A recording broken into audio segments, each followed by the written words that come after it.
Participating advertisers in Cubs baseball are Budweiser, the king of beers and proud sponsor of the U.S. Olympic team. For all you do, this Bud's for you.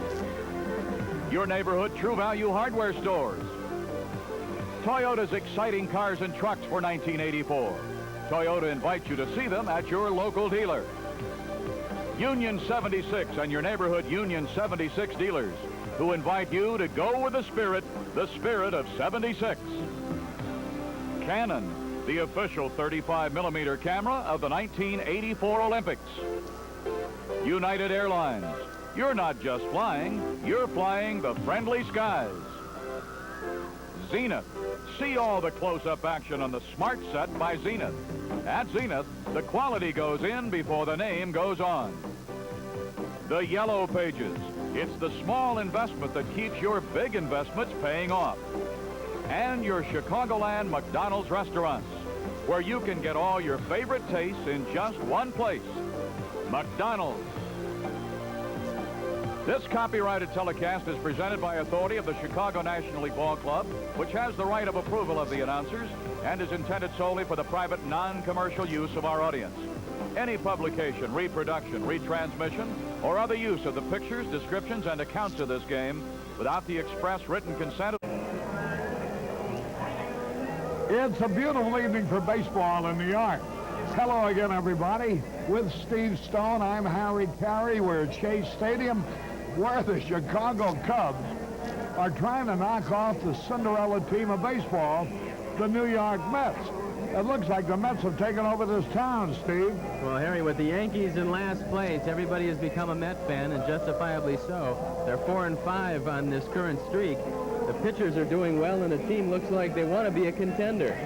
I tell you, this is the 8th game of the road trip for the Chicago Cubs. They're 4-3. They're assured of no worse than a split for the 8 games.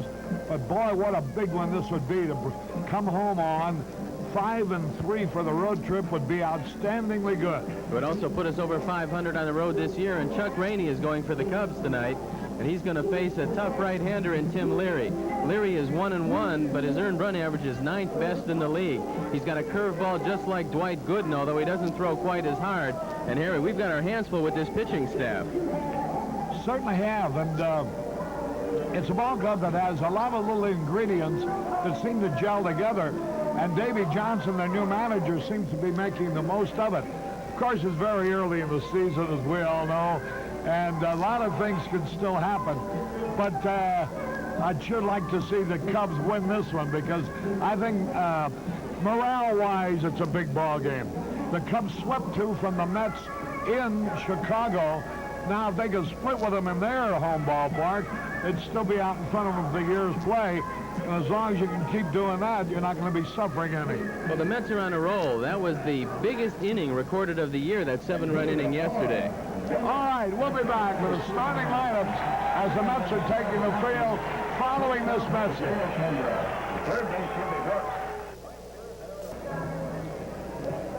Harry Carey and Steve Stone are here in the lineups for tonight's game. There you see it for the Cubs. Dernier in center, Sandberg at second, Matthews at left, Durham at first, Say at third, Hall in right, Davis the catcher, Boa at short, Rainey, who's 1-1, lost 3 with an earned run average of 3.57. For the Mets, Bachman at second base, Oquendo at shortstop, Hernandez at first, Foster in left, Strawberry in right, Wilson in center, Brooks at third, Fitzgerald the catcher, and Tim Leary the pitcher. There you saw John Vukovich a moment ago, the first base coach. Now you're looking at Don Zimmer, the third base coach.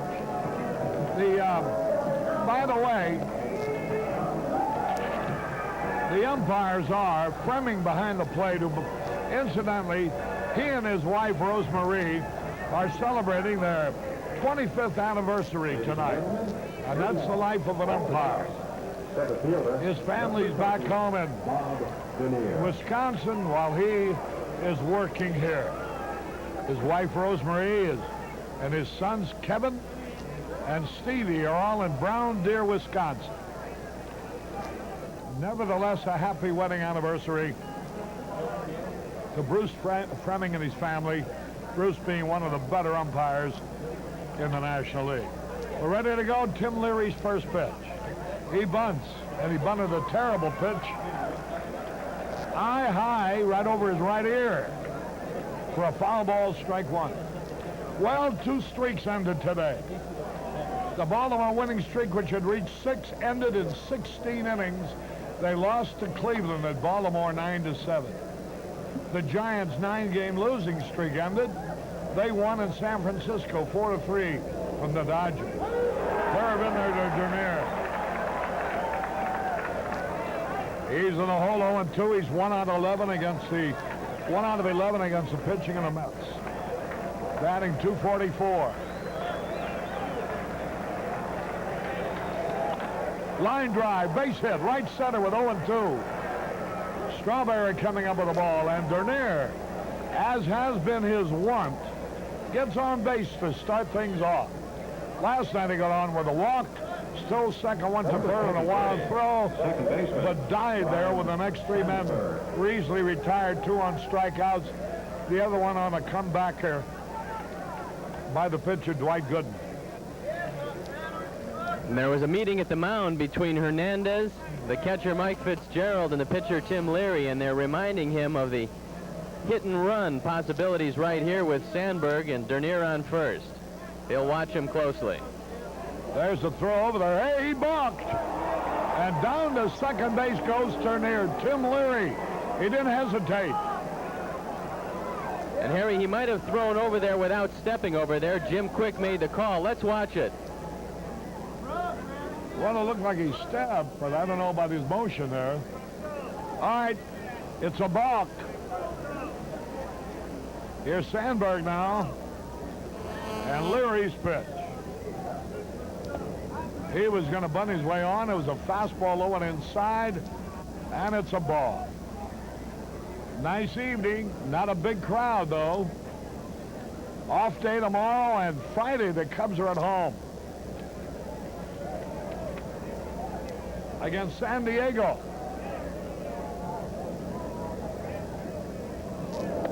High, ball 2. By the way, the Cubs and WGN have something for you. They're going to provide free parking for approximately 200 cars and free bus service from the WGN parking lot to Wrigley Field and back this coming Saturday and Sunday.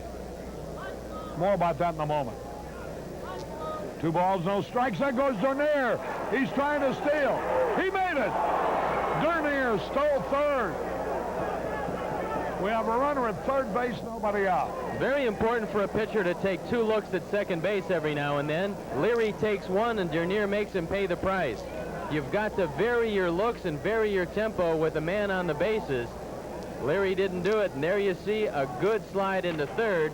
And now, just as last night, a man at third base and nobody out. But Dwight Gooden is in the dugout. We don't have to worry about that fastball this evening. That's a 5th stolen base for Dernier. He's an exciting ball player. Leary's pitch. Ball 3 is outside. Come on, let's get a flock of them in the first inning. Boy, that run we didn't get last night in the first inning turned out to be very, very big. They'd been behind 2-0. They might have had a pinch hit for Gooden in the 6th. Line foul out of play. But behind only 1 run, they were able to use him to sacrifice, which he failed to do, but nevertheless, they were able to keep him in the game. 3 balls, 2 strikes. Sandberg the hitter.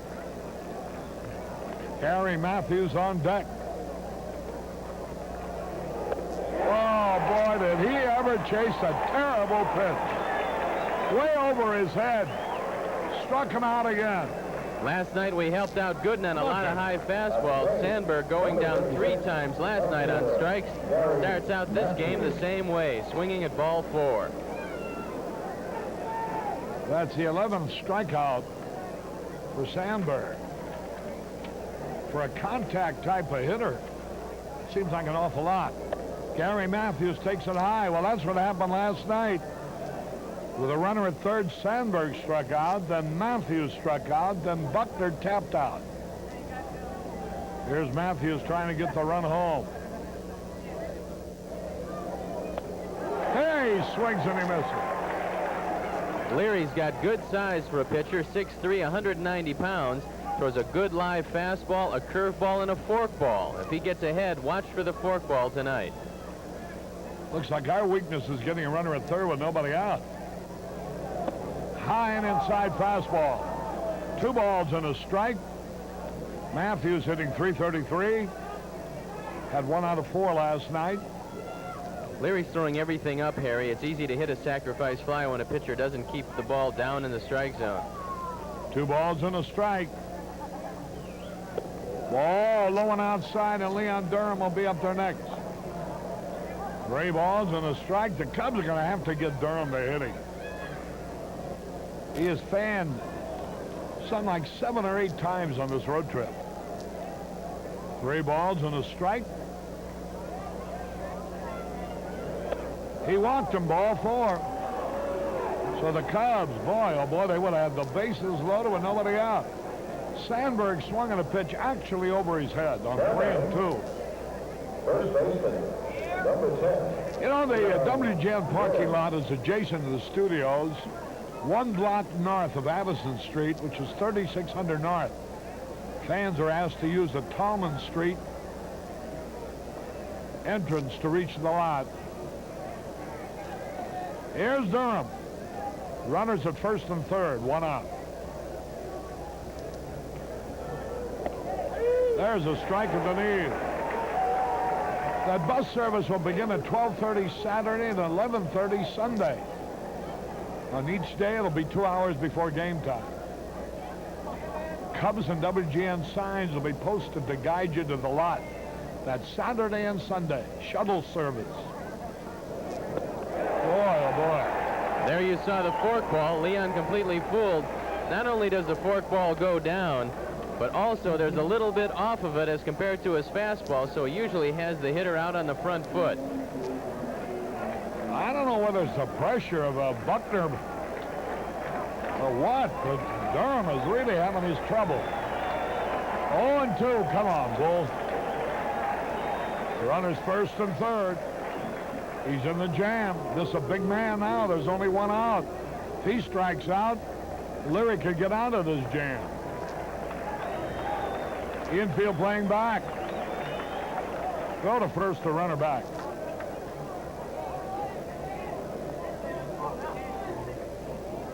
Off day tomorrow. Homestand starts Friday at Wrigley Field. Here's the pitch. Swung, and he fouled it into the Cub dugout. And they'll wave the towel of surrender. Richie's going back. He's seen enough. He's going to go in the locker room and watch the rest of this on television. Richie had to recover the baseball. He'll flip it to one of the fans, probably. There's Tim Stoddard he's talking to. 0-2 the count.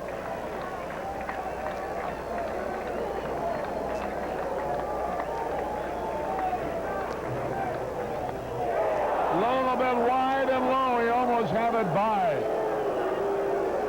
Cleveland knocked off Baltimore in 16 innings. The Giants beat the Dodgers 4-3.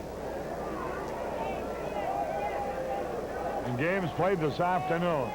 There you see Durham facing Tim Leary. Harry, he's coming very close to balking.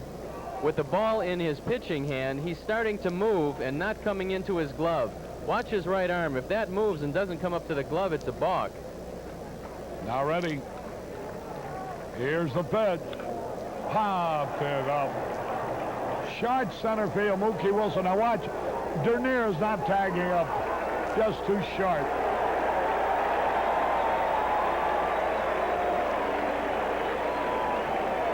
I don't think I've ever seen Durham get worse swings in the years I've been watching in the last 3 years. Well, Harry, he's doing something called feeling for the ball. He has lost his confidence somewhere along the line, and he's not taking good aggressive cuts. He's hitting defensively, and when you're in a slump and you hit defensively, you just get deeper in that slump. And hitting in the position he is, which is number 4, he leaves a lot of runners on the bases when he's not hitting the ball. Durham is 5 out of 26. That's under 200 on this road trip. And has fanned 8 out of those 26 times. Here's Say. Swings at a breaking ball and he misses it. Boy, oh boy, Leary has really been a fortunate pitcher in this inning. He should have the bases loaded with nobody out. As it is, he's got a chance now if he gets Say out to be unscored on. There's no telling what will happen from here on in. There goes the runner. Oh, they fake and they got Dernier caught. There's the runner. Hey, he drops the ball. Everybody's going to be safe. Fitzgerald dropped the throw from Hubie Brooks. Both men are safe. Boy, what a nice fake he made, Fitzgerald. And he had Dernier trapped as a result between third and home. Bad base running on the part of Bob Dernier. It's elementary baseball that the catcher will fake if he doesn't have a play at second base, and Bobby Dernier was about halfway down the line, and we caught a break on the ensuing rundown because the ball just dropped out of the glove of the man you're looking at right now, Mike Fitzgerald. He gets an error for dropping the ball. It's a stolen base credited to Matthews. Here now is Ron Say. A base hit would make it 2-0 Cubs. The delivery. Swung and he missed. Say's been having his own problems.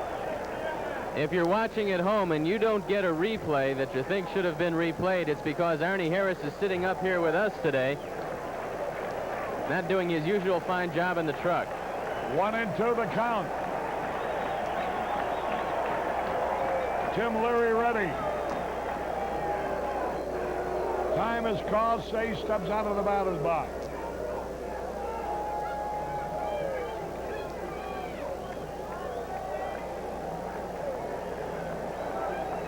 One and two the count. Pitch to Say. High pop fly, short right field, Strawberry easy out. To retire the side. What a wasted chance. Boy, oh boy, no runs.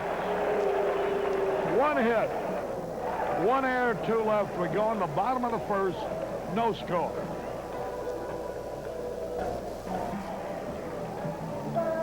Harry Carey back at Shea Stadium as Chuck Rainey now takes his warm-up tosses. Boy, it'd have been nice to give Rainey a lead to work with. Chuck has won 1, lost 3 with an earned run average of 3.57. The Mets are in a little bit of a hot streak. I think this is a pretty good example of it. Leary, instead of being in all kinds of trouble, winds up not even being scored on. They had a bad inning defensively. They made a crucial error and fortunately were able to get off the hook. But when you are in one of these hot streaks, it seems that everything falls your way. We just have to take it away from him with a pretty good attack tonight. Rainey threw very well last time out. He lost 3-2 to Pittsburgh, but he had a good outing, and hopefully he can duplicate that here tonight. All right, here's Wally Backman to lead it off. Backman, at 1 out of 3, a safe bunt last night in that big 7-run inning. Takes the fastball a little bit low and inside. Cleveland Indians went 17 innings, 16 innings to beat Baltimore. Base hit to left field. Backman singles to left. Baltimore had a 4-0 lead, a 6-2 lead in that game. But the Indians got 3 in the 8th and 1 in the 9th to tie it. Scored 2 in the 16th to beat Baltimore. Jim Palmer was the loser in relief. Here's Oquendo now. The pitch. Swings at a breaking ball. Jose Oquendo, the 20-year-old shortstop. Hitting only 104. He has 5 hits all year, 3 in 1 game. Bill Robinson said he's swinging up. When he hits fly balls, they don't go very far. There's Backman back.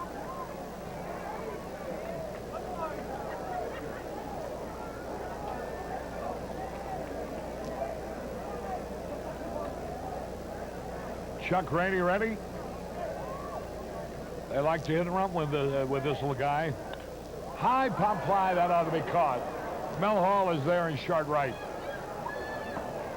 One away. Here's Hernandez. Probably the best hitter in their lineup. One of the best hitters in the National League. Robinson talked with Keith Hernandez before the game, and he said, look, you've hit a home run each of the last 2 nights, but nobody knows better than Keith Hernandez that he's not a home run hitter. He does himself a disservice when he tries to pull everything, and he came up after hitting the home run and singled up through the middle. So this man knows how to hit, and he uses the whole field. Dodgers had home runs from Greg Brock and Mike Marshall, the Buffalo Grow boy. But the Giants still beat them, breaking a 9-game losing streak 4-3. There's a fastball inside. The Giants got one on the bottom of the 8th to tie it and one on the bottom of the 9th to win it. Lavelle in relief, the winner, needing fewer the loser.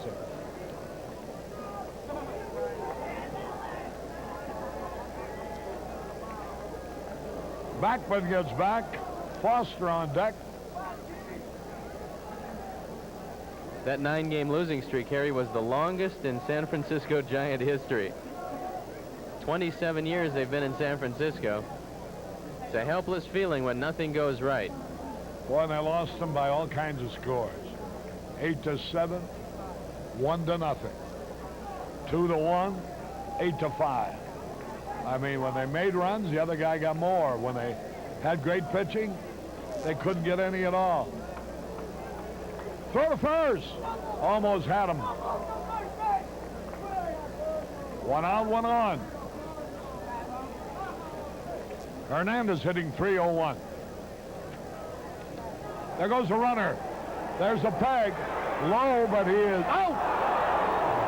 The throw was in the dirt. Larry Boa scooped it up and made the tag in one motion. A tough ball to throw, and this is the only place that Jody could have thrown it and thrown him out. Watch it.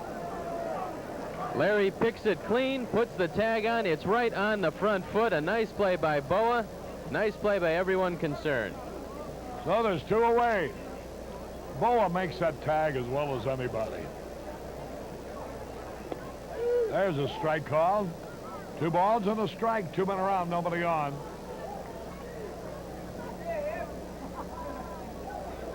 Lovely evening in New York. Lovely evening to get the heck out of here.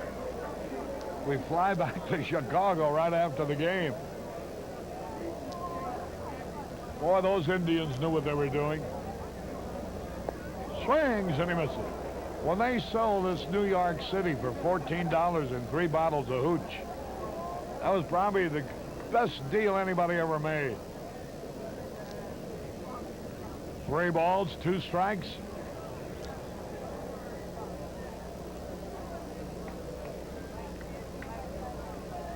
Hernandez waiting. Harry, it was $24, but I think they only got 2 bottles.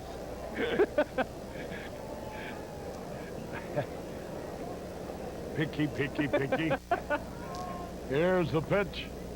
High pop fly. Somebody ought to catch it. Larry Boa. And he has it. So it is no runs, 1 hit, no errors, nobody left. At the end of 1 inning, no score.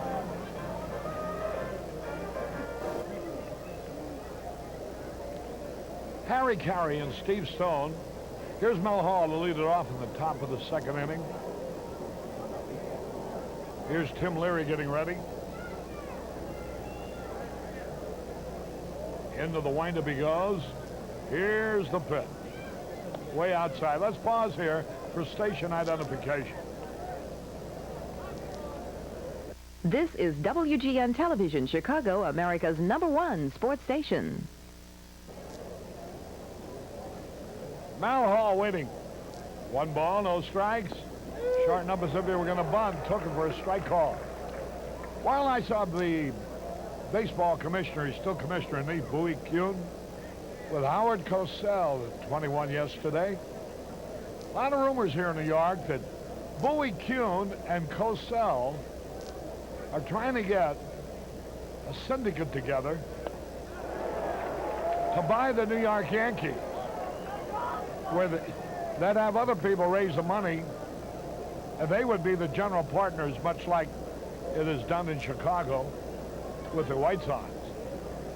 The idea being that Steinbrenner then would sell the team to them and their group, and Steinbrenner would be interested in the expansion team in Tampa. Steinbrenner has his business in Tampa, owns a big hotel there, has his home there, and apparently they're going to build a stadium for a team in Tampa. I don't know if there's anything to it, but it makes a pretty interesting rumor. 2 balls, 2 strikes. Fouled it out of play. Mel Hall, who drove in the only run last night. Mel Hall had the best cuts last night at young Dwight Gooden. He was 2 for 2 with a walk. And he is showing that he can hit the ball off right-handers. There you take a look at the Cub dugout. It's Chuck Rainey next to Billy Connors. Jim Fry chewing anxiously on the gum. Hall looking out at Leary. Now ready. Outside and high. Ball 3. Boyd and Barbara Fees from Oklahoma City are here.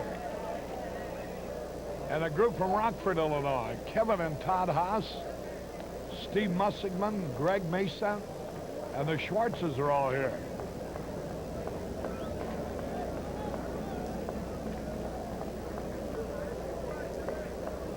Now the pitch.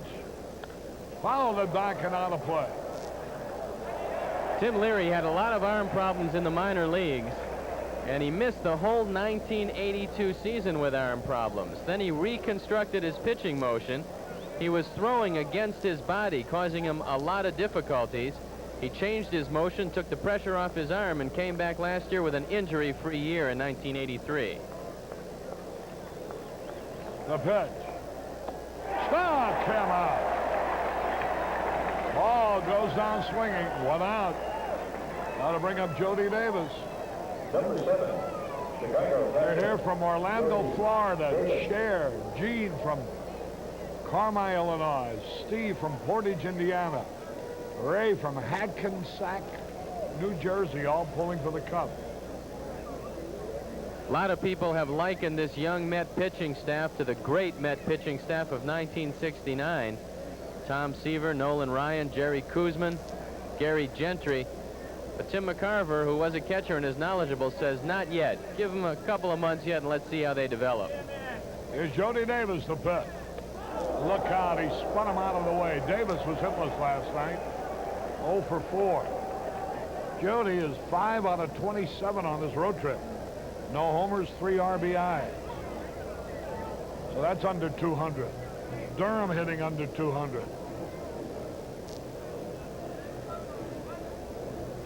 Yet the Cubs have won 4, lost 3 on this trip. Now the pitch. Curveball outside. 1 out. Nobody on. Bruce Fleming working home plate. There you take a look at Rusty Staub. 5 for 11 this year as a pinch hitter, leading the league. Here's ball 3 high. Bruce Fleming and his wife Rosemary celebrating their 25th wedding anniversary, even though they're not together tonight. There's a smash, right field base hit with 3-0. Jody Davis ripped a single to right. You can see the manager, Jim Fry, certainly is trying to turn the hitters loose. Jody took what the pitcher gave him. They haven't been throwing Jody strikes on the inner portion of the plate. That has resulted in only 1 home run this year. So if they stay away long enough, you take advantage of it, and he took a fastball away and drilled it by Keith Hernandez at first. Here is Larry Boa.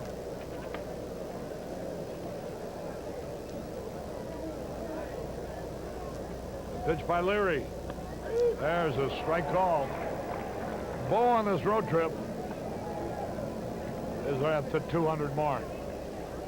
No homers, 3 RBIs. All 3 of those were in 1 game.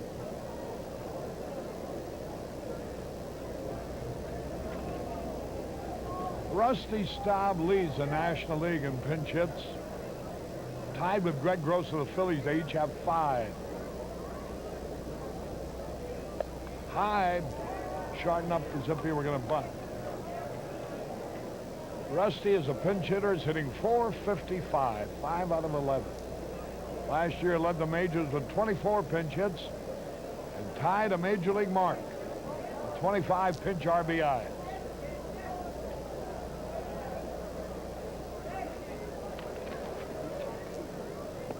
Swung and he missed. Leary was the #1 draft choice of the New York Mets in 1979. He had the best arm in their organization for 2 years, and then he hurt his arm. There was a lot of concern about his development, but he's come back and he's throwing the ball very well again. He developed that forkball, as has Ron Darling. The pitch. Hit him out. That's the 3rd strikeout. That's 13 Cubs in the 11 innings of this series who have been fanned. That's the forkball. You saw it sink at the last minute. Bruce Fremming ringing him up.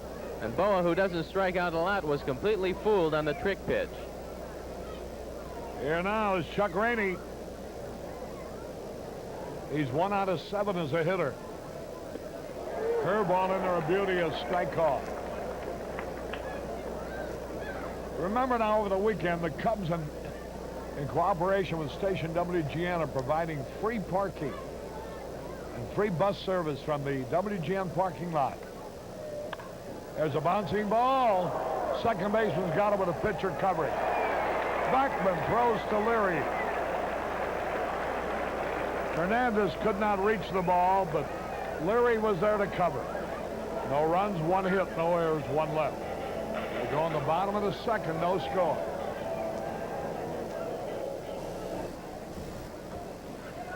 Harry Carey back at Shea Stadium. There you see Jim Fry, the manager, to his right, our trainer Tony Garofalo. Remember now, the Cubs and WGN will provide free parking for approximately 200 cars and free bus service from the WGN parking lot on Addison Street to Wrigley Field Saturday and Sunday this weekend. The parking lot's adjacent to the studios, 1 block north of Addison Street, which is at 3600 North. Fans are asked to use the Tallman Street 2632 West on Addison to reach the lot. Cubs and WGN signs will be posted to guide you to the lot. Free bus service will begin from the station to the ballpark at 12:30 noon Saturday and 11:30 Sunday.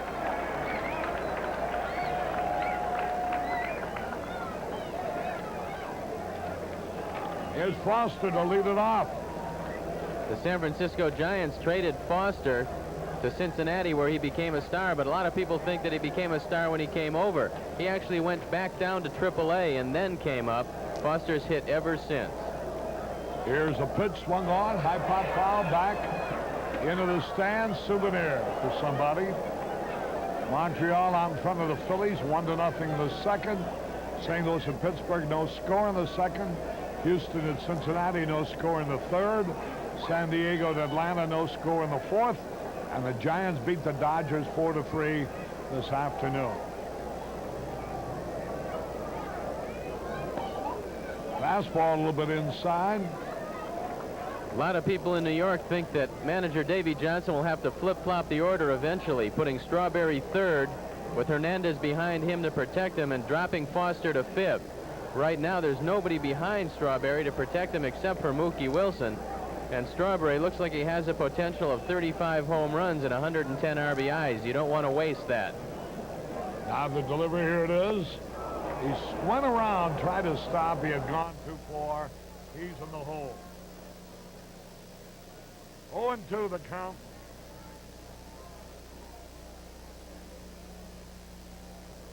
Boy, Baltimore blew a big lead. Here's a pitch, swung on, a high drive, right field, into the corner and out of play.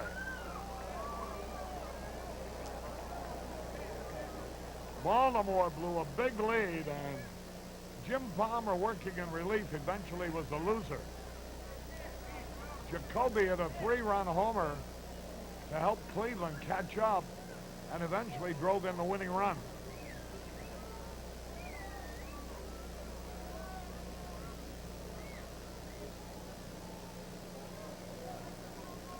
Oh, and 2 the count on the right-hand hitter. Almost hit him. Fastball inside. He caught Foster leaning, and he just brushed him back. You've got to protect the outside corner for your breaking ball. You've got to throw way inside occasionally. Watch Rainey go away now. Fouled it back and out of play. Went away with his fastball. Red Sox leading Detroit 2-0 in the third. Toronto ahead of Texas 1-0 in the third. The Yankees are at Chicago, Kansas City and Milwaukee, Oakland and California. George loves to make the pitcher wait out there. There's Rainey standing on the mound, George taking his time. It's just a guessing game between pitcher and hitter, and Foster wants all the advantages. Here's the pitch. Bouncing ball to Boa. Big hop. He's got it. There's the peg in time. From Boa to Durham. That'll bring up Darryl Strawberry. 3 out of 3 last night.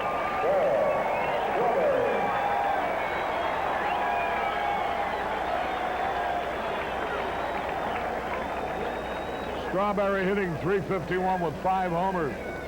He's leading the league in slugging percentage, and that .351 average is good for 4th. And this young man doesn't do too much wrong with the bat. Here's the pitch, and it's a curveball of an outside. Strawberry is 4th in the league in batting average, .351. 1st in the league in slugging, .636. Curveball in there. He is tied for 3rd in homers with 5.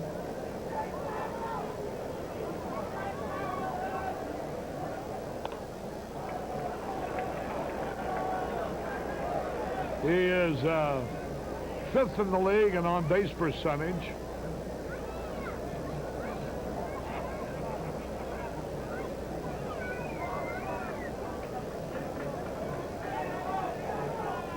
Two balls and a strike.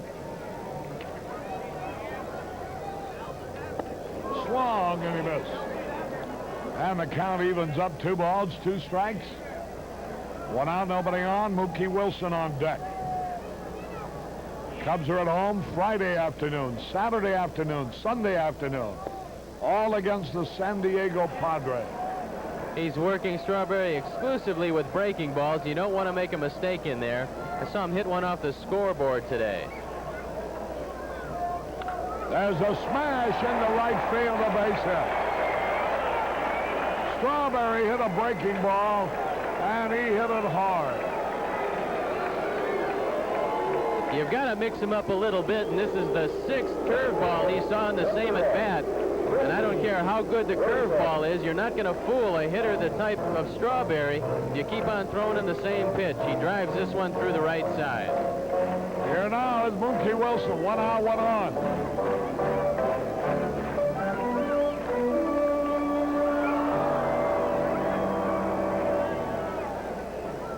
Wilson 1 out of 4 last night. Strike a good fastball over the outside corner. Strawberry can run at first base. You've got to watch him closely. He's stolen 5 in a row and 6 on the season. Don't let those long legs fool you. He gets a very quick start. 1 out, 1 on.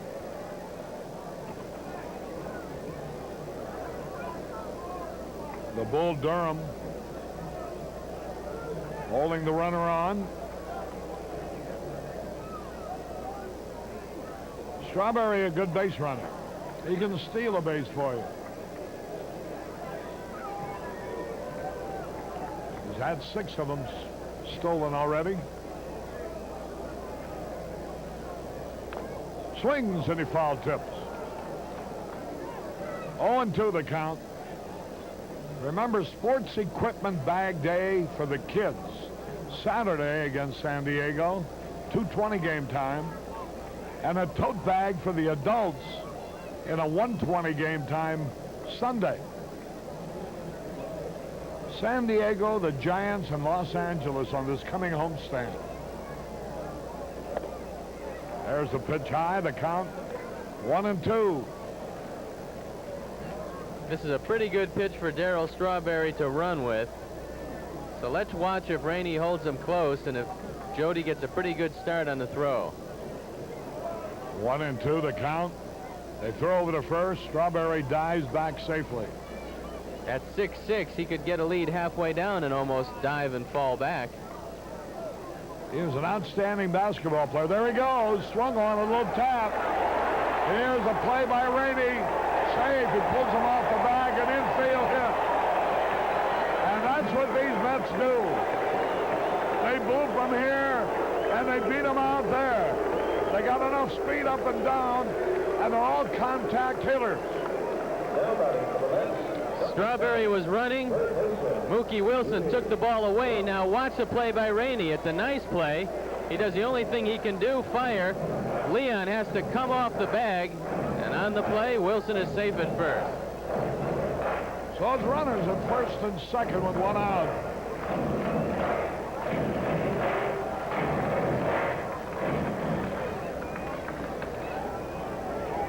And the Mets are threatening.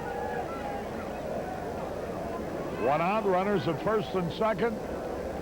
U.B. Brooks, the third baseman who drove in a couple of runs last night.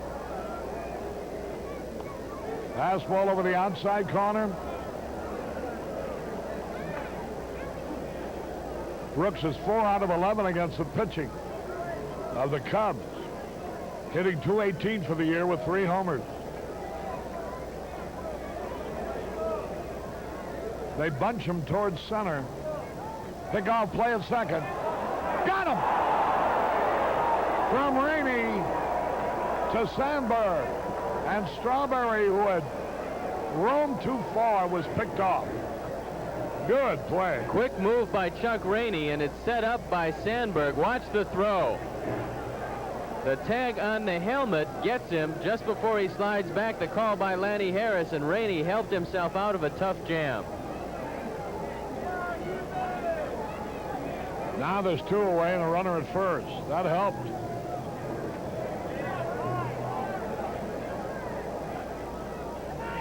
Here's Durham coming over to talk to Rainey, letting him know whether he's going to be holding him on or not. Mookie Wilson very fast. They better hold him on or he'll take second in a moment. You give him a lead. Red Sox now lead Detroit 4-0 in the third. Throw, they're too late. See, Chet Lemon hit 2 more homers last night. What a year he's had.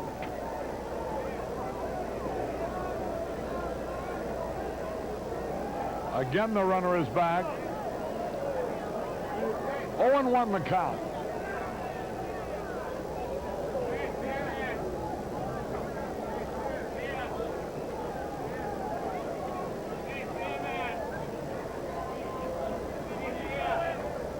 The pitch by Rainey. Into the dirt. There goes the runner. The throw. And he is safe on a close play. Boy, Jody made a great recovery and a perfect throw. And they almost got Mookie. Nice play by Jody, keeping the ball in front of him, and fortunately it hops up to him. But Wilson's got great speed and anticipation, gets down in a hurry. Watch it again. Mookie, when he saw the ball in the dirt, he took off. He got himself a base. That'll be a wild pitch. Because he wasn't going until the ball was thrown in the dirt. Now they want to talk it over. A runner at second base in scoring position. Jody Davis out talking to Chuck Rainey. Mike Fitzgerald, the catcher's on deck.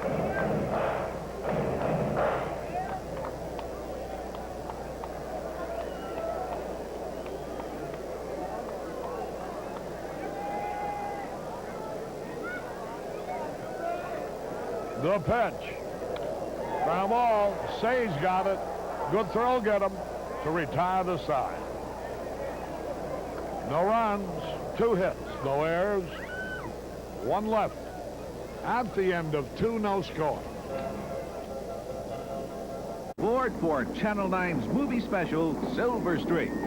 Hold on to your seats because the laughs never stop with Gene Wilder and Richard Pryor. This is crazy. It'll never work. Don't you understand? Are you kidding? Look at that. Al Jolson made $1 million looking like that. Get rid of this bum. I don't believe this. Are you kidding? Silver Streak, Thursday night at 7 on Channel 9.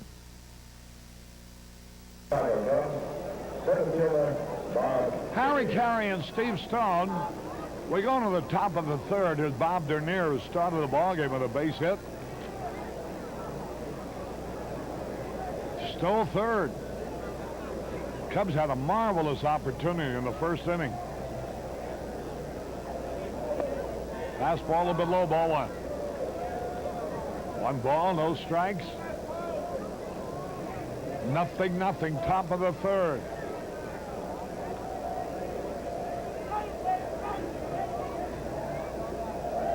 Base hit. Dernier gets another one. This time through the hole in left field. Here's Sandberg, who struck out on a pitch over his head on a 3-2 count in the first inning. The Mets have some problems with their pitching rotation. They've got 4 right-handed starters and desperately need that left-hander. And they look to a watchful eye in AAA, where Sid Fernandez, acquired from the Dodgers, is off to a good start. Look for him to be called up in about 2 weeks to fill out the rotation for him. Ryan Sandberg, the great second baseman of the Cubs. Here's the pitch. They pitch out, but Dernier was not going.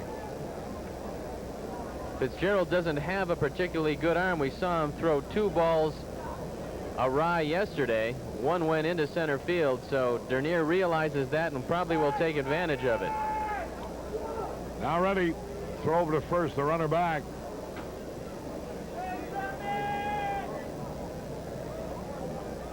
Threw it awry. Yeah, and also it didn't get there. They teach that at Kent? Linguistics 103. I've heard it. Also, I was at the deli today. Scotch, but not a rye. There's a strike call. I went to the Carnegie Deli today. That's all they serve is rye. I can smell it on you.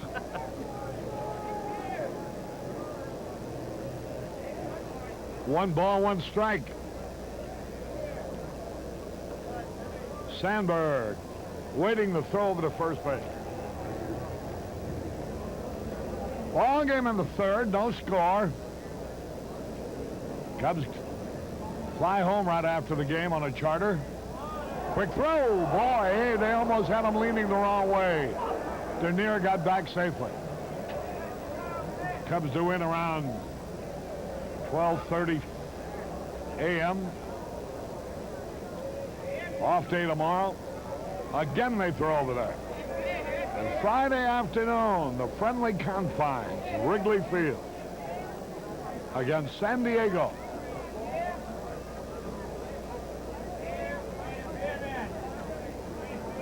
Tim Leary ready. Tapped it foul outside third. And that one goes by Don Zimmer.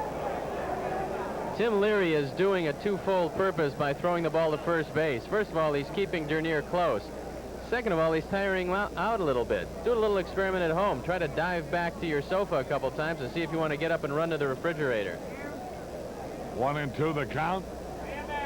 The throw. He's back safely. Sandberg. 3 out of 14 for the year against the pitching of the Mets. Mike Fitzgerald in a crouch behind the plate.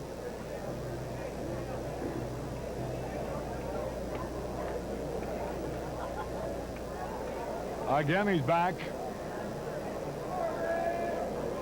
And here comes Jose Oquendo. He's about 5'9", 5'8". Tim Leary's about 6'4".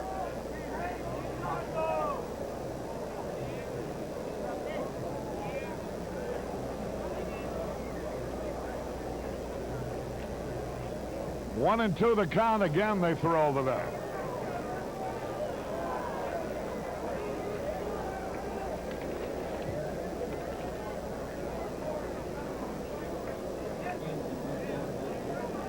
Dernier lead.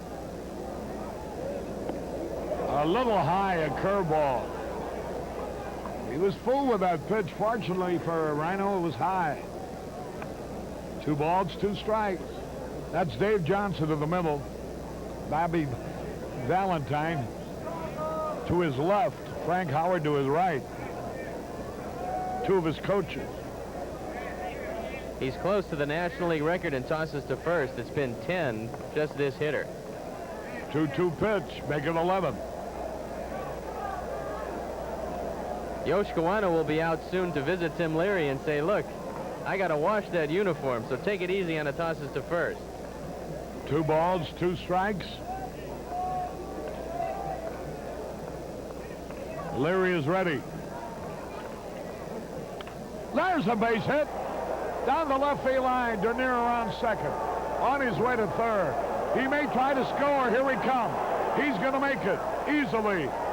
Foster had trouble picking the ball up. Dernier was going to stomp at third.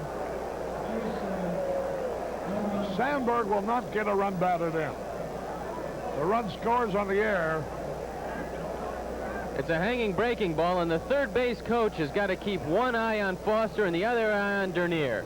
As soon as George bobbled this ball, Dernier was waved on. He scores easily. Sandberg winds up at second base. There's no RBI, but Sandberg took a curveball, which has been a trouble spot for him, and drilled it to left. So the Cubs have taken the lead 1-0. They broke out in front in the 6th inning last night. So they'd like to add a few more. Here's Matthews.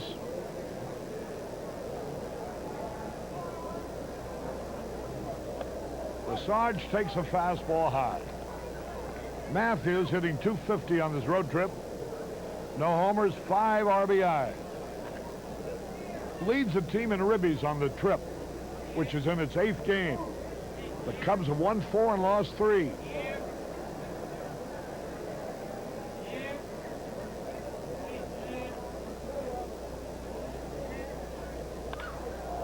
High towering fly ball. Sandberg tagging up. Mookie Wilson makes the catch. Here comes Sandberg. He'll make it easily. So Matthews advances him from second to third on a long fly ball. Here's Durham now with a chance at picking up another run. What Zimmer is talking to Sandberg about is he's reminding him to make the line drive go through. It's a common base running mistake to start off third base on a hard hit ball, but you're going to score if the line drive goes through, and you don't want to get doubled up. But Sandberg is an excellent base runner. He doesn't usually make those kind of mistakes. Sandberg is an excellent base runner. One of the best in baseball. Now the pitch. Swings late and he fouls it back. I tell you something, Steve. He's not picking that ball up. He has got more swings that are late. 0-1 the count. That's a sign of a guy who is hitting defensively, Harry. There's a fastball inside, almost got away from Fitzgerald. He was crossed up on the pitch, and he's going out to remind Tim Leary that there's a different set of signs when a man's not at second base. Sandberg was on second base before. Now he's at third, and he's saying, look, we got to adjust a little bit. I don't want you to throw into the screen. When they had won 13 games a year ago, the Cubs had lost 21 already. They're shooting for their 13th victory here tonight. They've lost only 9. Mel Stottlemyre to the right of manager Davey Johnson. He's doing an excellent job with the young pitchers. There's a line drive, base hit to the opposite field, and a run score. Durham singled over Oquendo's head. Had Marty Marion or Belanger been playing shortstop, maybe they'd have caught it. But little 5'9" Okendo, no way.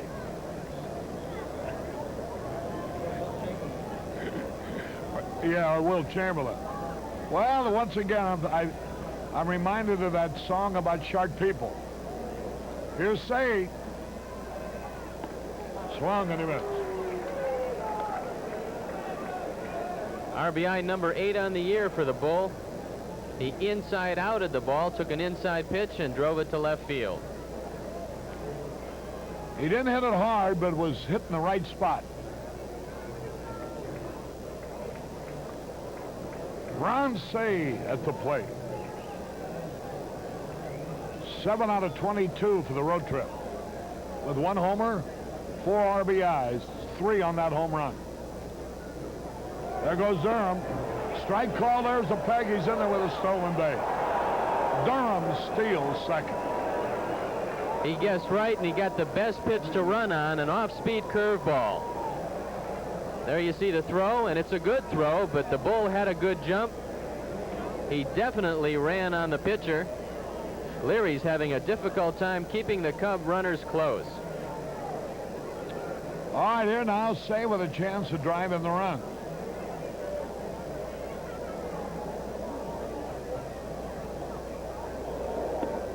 Curve a little bit inside. Ball 2. 2 balls and a strike. Wrigley Field. The Cubs will be home over the weekend and all the next week.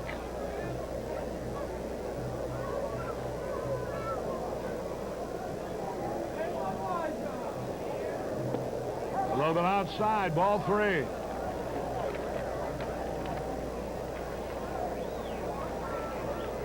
You know, parking has always been a problem at Wrigley Field. And the Cubs are making an attempt to alleviate it. Ball, he walked him. Here's Mel Hall. Remember, this weekend, Saturday and Sunday, the Cubs are going to experiment with a free shuttle system. You can park your car at the WGN lot on Addison Street and then get free bus transportation to Wrigley Field. When the game is over, they'll bring you back, you pick up your car and go home. No hustle, no bustle. Here's Mel Hall.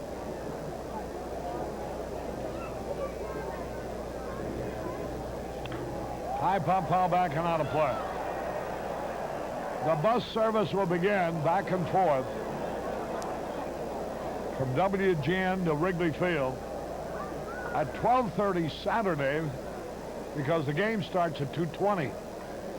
An hour earlier Sunday because it starts at 1:20. 11:30 Sunday. There you look at Ed Lynch, who's warming up. Davy Johnson doesn't like what he sees at Tim Leary this inning. The delivery way outside, changeup. A ball and a strike. 2-0. The Cubs are out in front.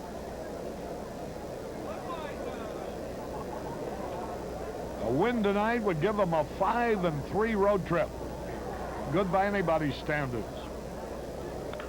Fouled it back. Boy, he had a good pitch to hit. He just didn't get around on it. Mel's got to be careful right here because they've been off-speeding him a lot this year. This guy's got a very good curveball and forkball. He's thrown him 2 fastballs. He's really set up for the off-speed stuff. So let's see if Leary decides to take a little bit off and fool Mel. There's Dave Johnson. Mel Stottlemyre was a pitching ace with the Yankees. Now he's a pitching coach for the Mets.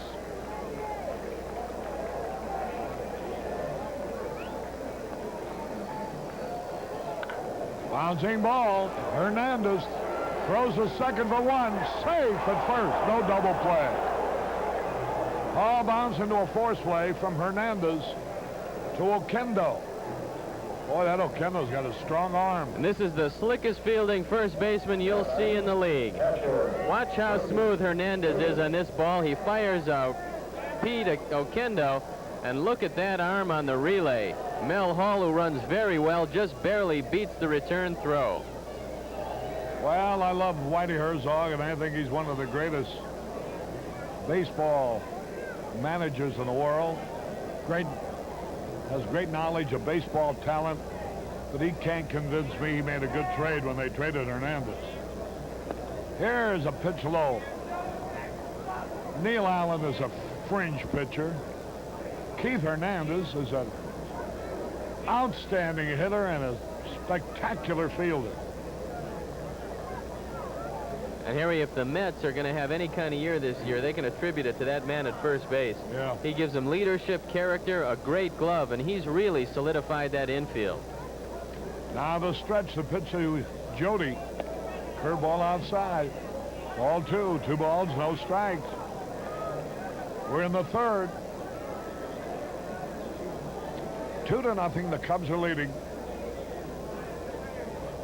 Rainey against Leary.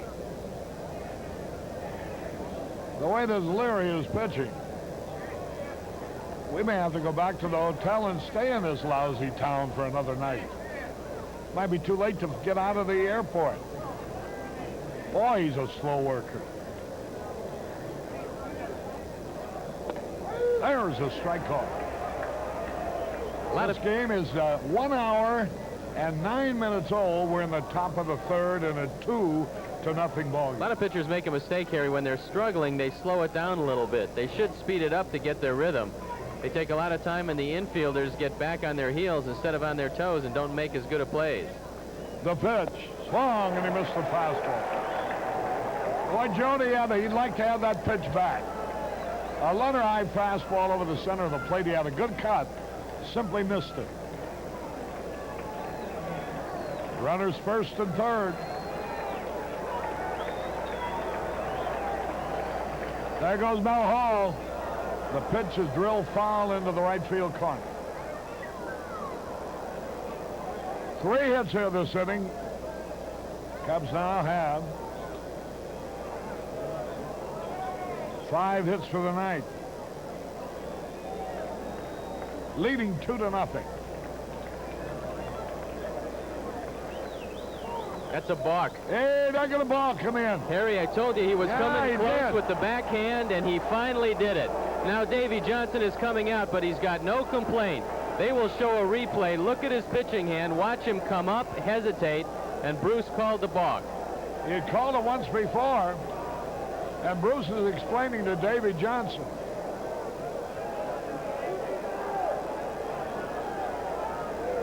Davy's telling him, how can you see it? The man at first base is supposed to call it. Well, it was so obvious. You could see it from up here. 3-0 in favor of the Cubs. Now watch his pitching hand, how he comes up and hesitates. There you see it. Now he stops, and that's a balk. Right there.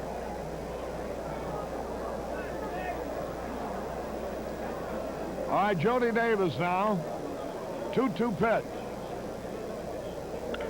Bouncing ball, foul down the third base line. Jody is in a groove in this respect. He's hitting the inside pitches to left, the outside pitches to right. In other words, he's hitting the ball where it is. And that's a sign of a pretty good hitter. 2-2 delivery. Chuck came out on a high fastball. 3 runs for the Cubs on 3 hits. 1 error, 1 left. We go into the bottom of the third. Cubs 3, Mets nothing.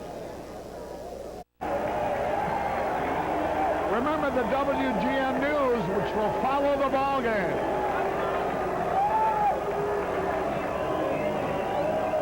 Harry Carey back at Shea Stadium. We go into the bottom of the third. Rainey with a 3-0 lead. The Cubs trying to regain a share of first place in the National League East.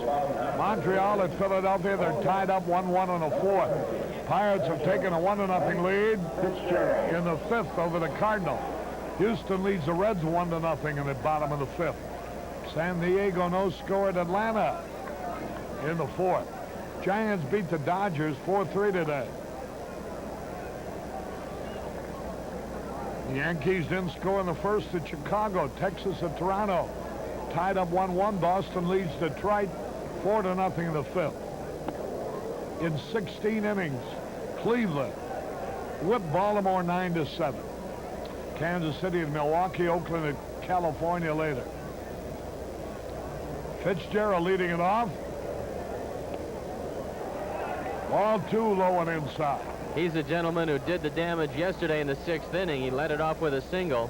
Then the roof caved in. You can't take these Mets for granted. They've already got 7 come-from-behind wins this year. Ground ball right back up the middle of base hit.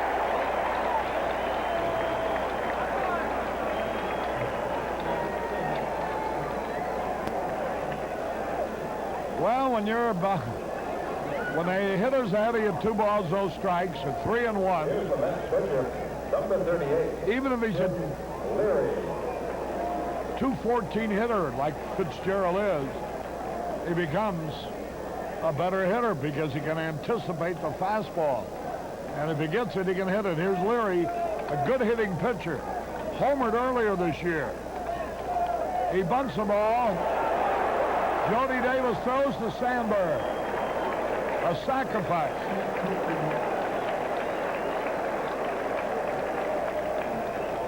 And now the There's second Wally Backman. Wally Backman. Nice execution by Jody Davis. He comes out. He only has 1 play. Sandberg making the stretch and the putout. Well, you're talking about these Mets. They have a relief pitcher named Jesse Orozco. He's pitched 11 innings this year in 6 games and has never been scored on. He's 1-2 and he has 4 saves. Here's Backman taking a curveball outside. Backman is a battler. He just makes contact, gets the bat on the ball, hits the ball where it's pitched, and he is an offensive second baseman. Stocky left-hand batter, Wally Backman.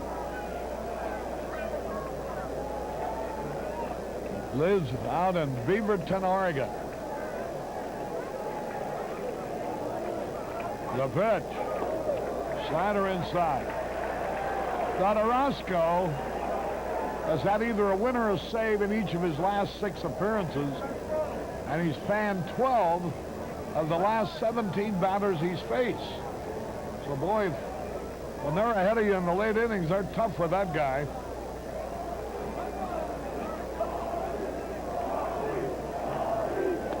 Good strike. 2 balls and a strike.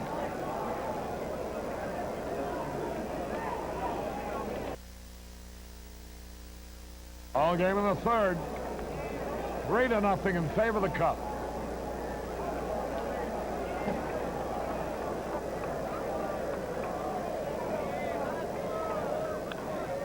Fouls it off his foot. And the count is even up at 2-2. That doesn't make you too happy, and you can do that easily on an inside breaking ball. You try to get the head of the bat out quickly, and you foul it right off. There you're looking at Bill Robinson, the hitting instructor and first base coach of the Mets. Jose Oquendo on deck.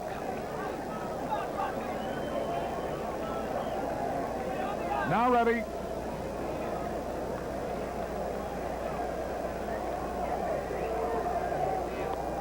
Just missed with an off-speed curveball. Ball 3. 3 balls, 2 strikes. That's a key man here for Rainey with Oquendo coming up next. 3-2 delivery. Fouled it out of play. I don't quite understand manager Davey Johnson's lineup, Harry. He's got a guy hitting 100, hitting second, and it really breaks up the rhythm of his hitters. Backman's a good hitter, as is Hernandez, Foster, and Strawberry. But you put Oquendo in the middle, it stops rallies really before it has a chance to get started. Oquendo, I think, is 1 for his last 30. I'm surprised they got Wilson so far down and they're batting on him. He's a logical number 2 hitter. He's also a good number 1 hitter. Look for a shakeup in their lineup soon. This team isn't scoring a lot of runs. They've been doing it with pitching. Here's a 3-2 pitch. There's a smash right to Sandberg. He's got it. That ball was hit like a bullet. But Sandberg made the play as he so regularly does. What a great young second baseman. 2 men are out. Here's Oquendo. Jody Davis went out to talk to Rainey and tell him to bear down on this guy because the man standing in the on-deck circle is a guy you don't want to face with 2 men on base. Now he's showing you that Oquendo can push the bunt down, heads up to the right side of the infield. The outfield bunches him towards center. They give him the left field line. They don't figure he'll pull the pitch. There's a bouncing ball. Say should throw him out. And he does. To retire the side. No runs, 1 hit, no errors, 1 left. Milo will be joining Steve in a moment. This is Harry Carey from Shea Stadium. At the end of 3, it's the Cubs 3, Mets nothing.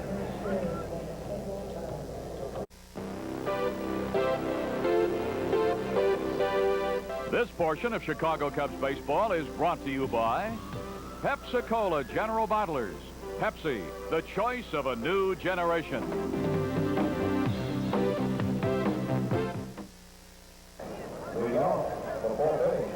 Ready to go to the 4th. Hello again. Milo Hamilton joining Steve Stone now in the middle.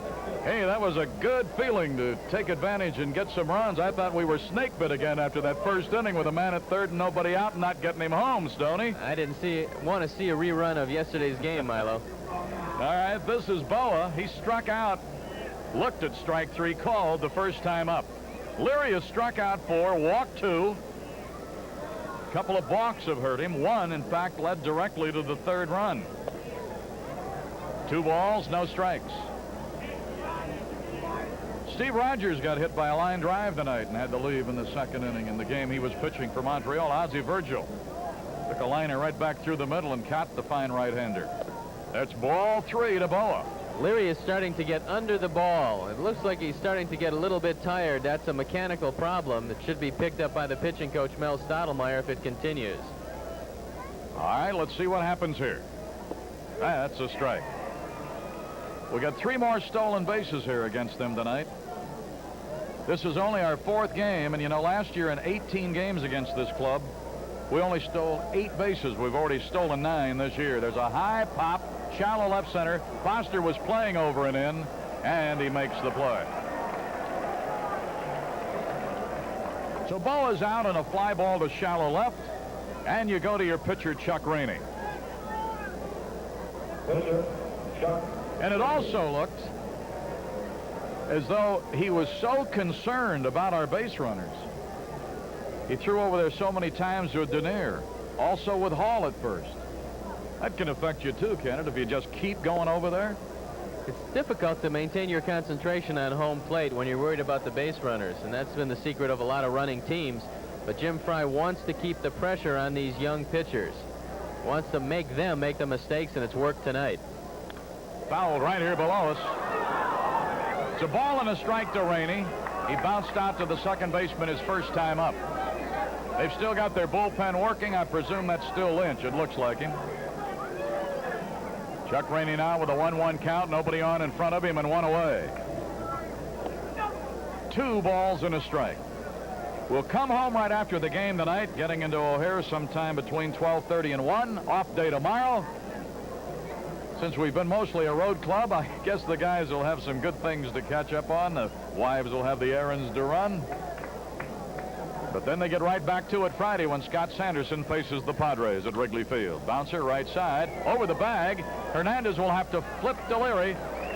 And it's 2 down. Score it 3-1. Too bad that baby couldn't have hugged that bag and jumped up. It almost hit the bag. It just missed it. There you see a nice play by Hernandez. Leary gets over in plenty of time to retire Rainey. Hernandez made a good play on the ball that Hall hit in the 3rd inning to get that front man at second base. He's just so smooth at first base, Milo. He does everything right defensively. Just a solid ball player. He's proficient in every aspect of the game. Bob Dernier with 2 hits, a run scored, and a stolen base. 1 ball, no strikes. 2 away with nobody on.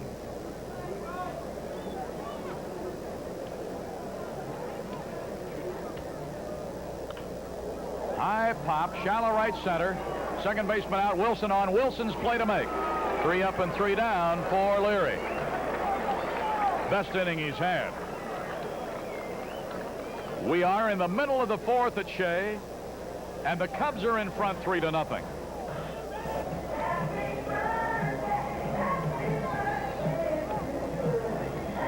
Keith Hernandez will lead it off in the bottom of the 4th. He'll be followed by Foster and then Strawberry.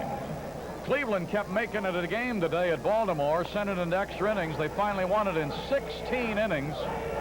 And Andre Thornton tied a record. He walked 6 times in that game. Cleveland finally prevailed 9-7 in that extra inning game at Baltimore over the Birds. Texas, who broke their losing streak last night in the second game of a doubleheader, are down at Toronto 4-1 in the middle innings. Boston trying to cool off Detroit. Red Sox lead at Detroit 4-0 in the 6th. Keith having trouble with one of those newfangled pop-up helmets. He's having a hard time keeping it on his head. Hernandez in the first popped up to Boa in shallow left.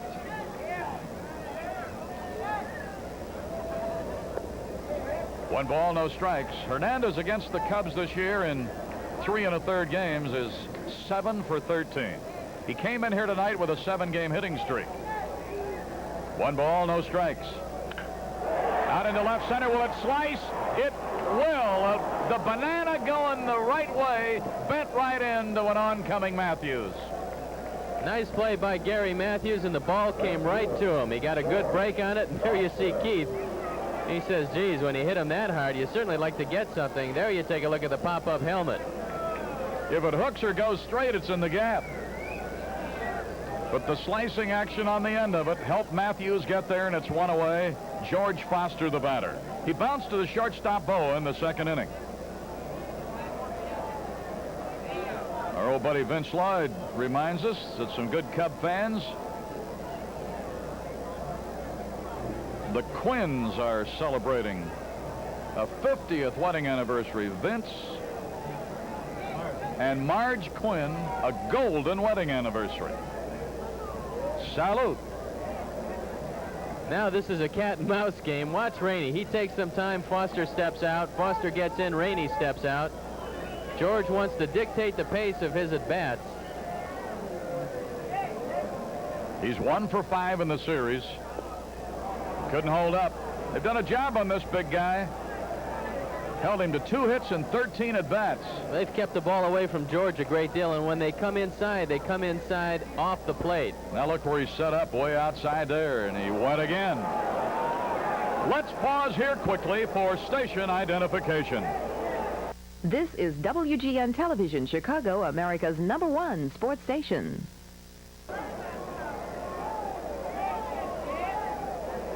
Coming into this series, Foster had been hot with his RBI bat, driving in 17 runs in his last 19 games.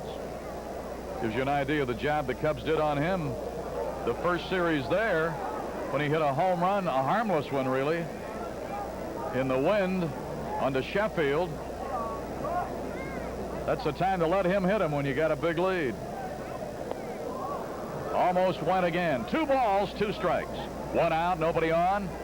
Mets are batting in the 4th. Cubs have a 3-0 lead, getting all 3 in the 3rd. An error helped with 1. Durham drove in a run, and a balk got the other one home. Nobody will notice how you got him. Just put him up there. Here's the 2-2. 3-2. I'd like to see him throw George that curveball right here. George hasn't had a real good swing at it. George likes to hit fastballs like so many other major league hitters. He's enormously strong, and this year, unlike other years, he hit his home run to right field, Milo. He is taking the ball out away from him and going that way. Through the hole. So a 1-out single for Foster. That is hit number 5 for the Mets. Foster's now hit safely in 10 of his last 12 games. And the crowd responds as Darryl Strawberry steps in. Haven't been able to get this guy out yet in this series. He's 4 for 4. He just is hitting everything that the Cub pitchers are throwing. He's patient. He waits back. Unlike most young hitters, you don't see him swinging a lot of bad pitches. And he has enormous power. He was hitting the ball into the upper decks here in batting practice.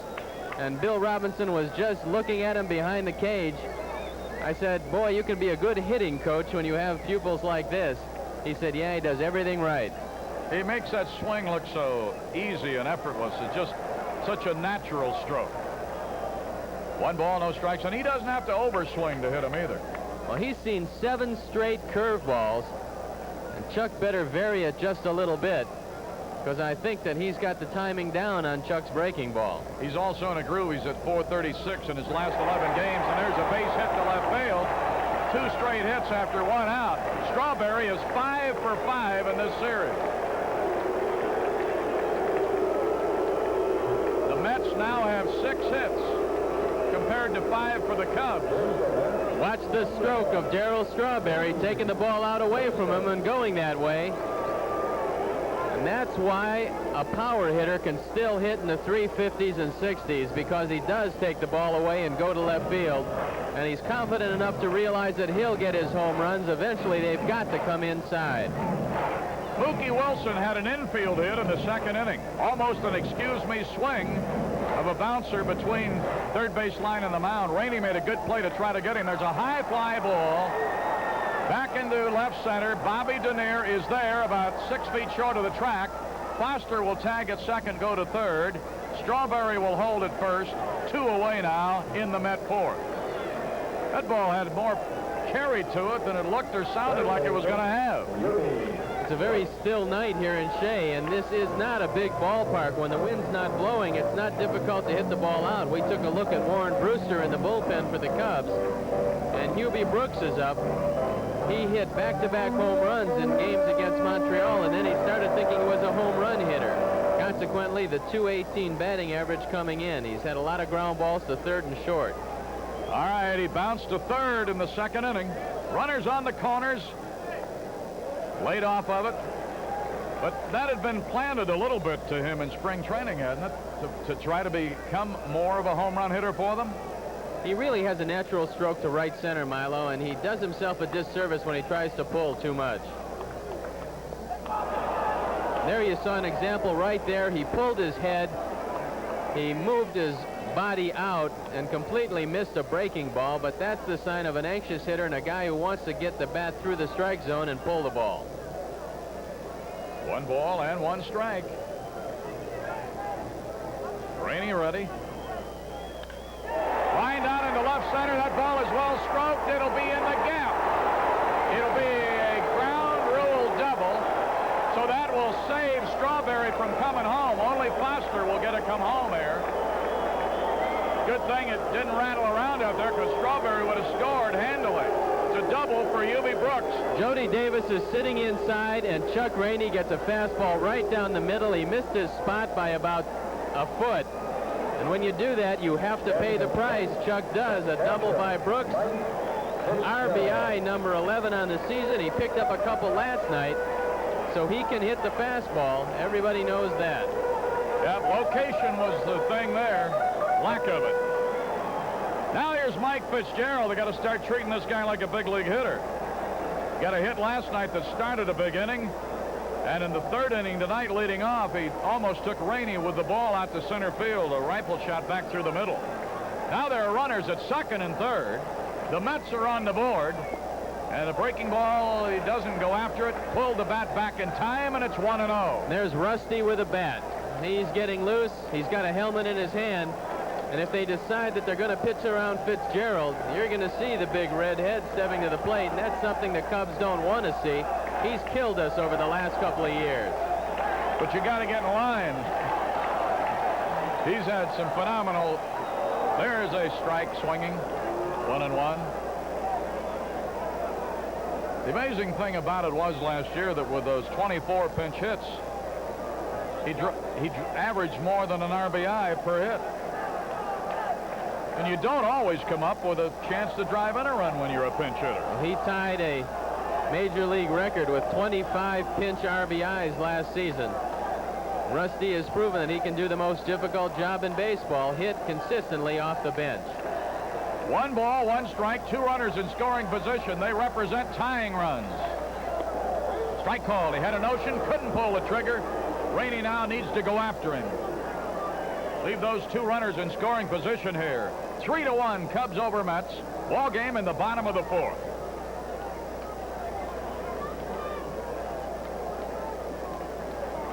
Steps back up in there. Jody drops the fingers. Going to set up down and away. Little tapper. Rainey's got to hurry. He'll throw. He'll get him. Good strong throw by Rainey. Fortunately, a catcher running, and there you see a relieved Chuck Rainey. They come up with a run on 3 hits. There weren't any errors. 2 men are left in scoring position. And after 4 innings, the Cubs are in front of the Mets 3-1.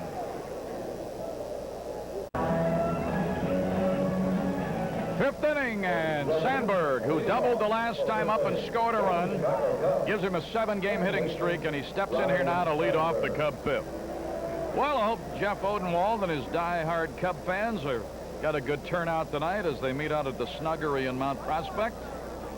First 100 there got a free T-shirt tonight from the Cubs. Where die-hard Cub fans gather. They got to be happy with the score right now. Cubs leading 3-1.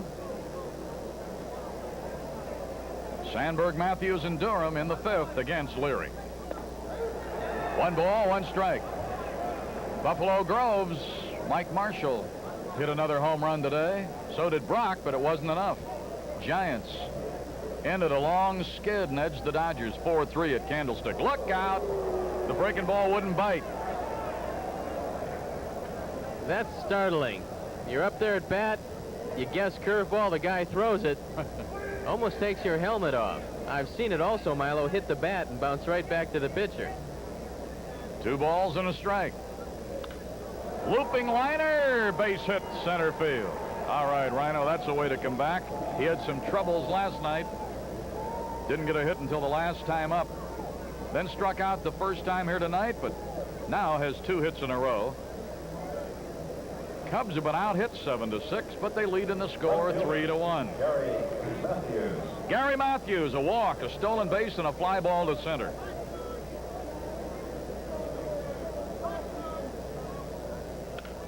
Broken bat, 1 hopper short, the flip, the fire, double play. The Mets make their 21st double play of the year. Heading up left in it, even though it was a broken bat, that they could whip it around in a hurry. Gary breaks the bat. After that, it's all elementary, Watson. And here is Durham. Drove in a run with a base hit in the 3rd inning. Later stole a base. Scored the 3rd run when the balk was called on Leary. 2 away in the 5th. Cubs batting with a 2-run advantage. 1 ball, no strikes.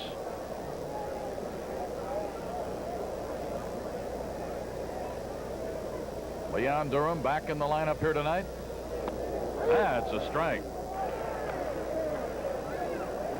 He's got a forkball, and he's thrown it a few times tonight. Stottlemyre's been working on a couple of their pitchers, trying to get him a changeup. Fouled way up to the left side. The Cubs and WGN are going to provide free parking for approximately 200 cars and free bus service from the WGN parking lot to Wrigley Field and back this Saturday and Sunday, the 5th and 6th. 1 ball, 2 strikes as Durham waits on Tim Leary. Big hopper for Wally Backman. Side retired, 2nd to 1st. Leadoff single, then a double play. 1 hit, no errors, nobody left. Halfway through this one at Shea after 4.5 as the Cubs try to gain a split and have a successful road trip. Cubs 3 runs, 6 hits. Mets 1 run, 7 hits.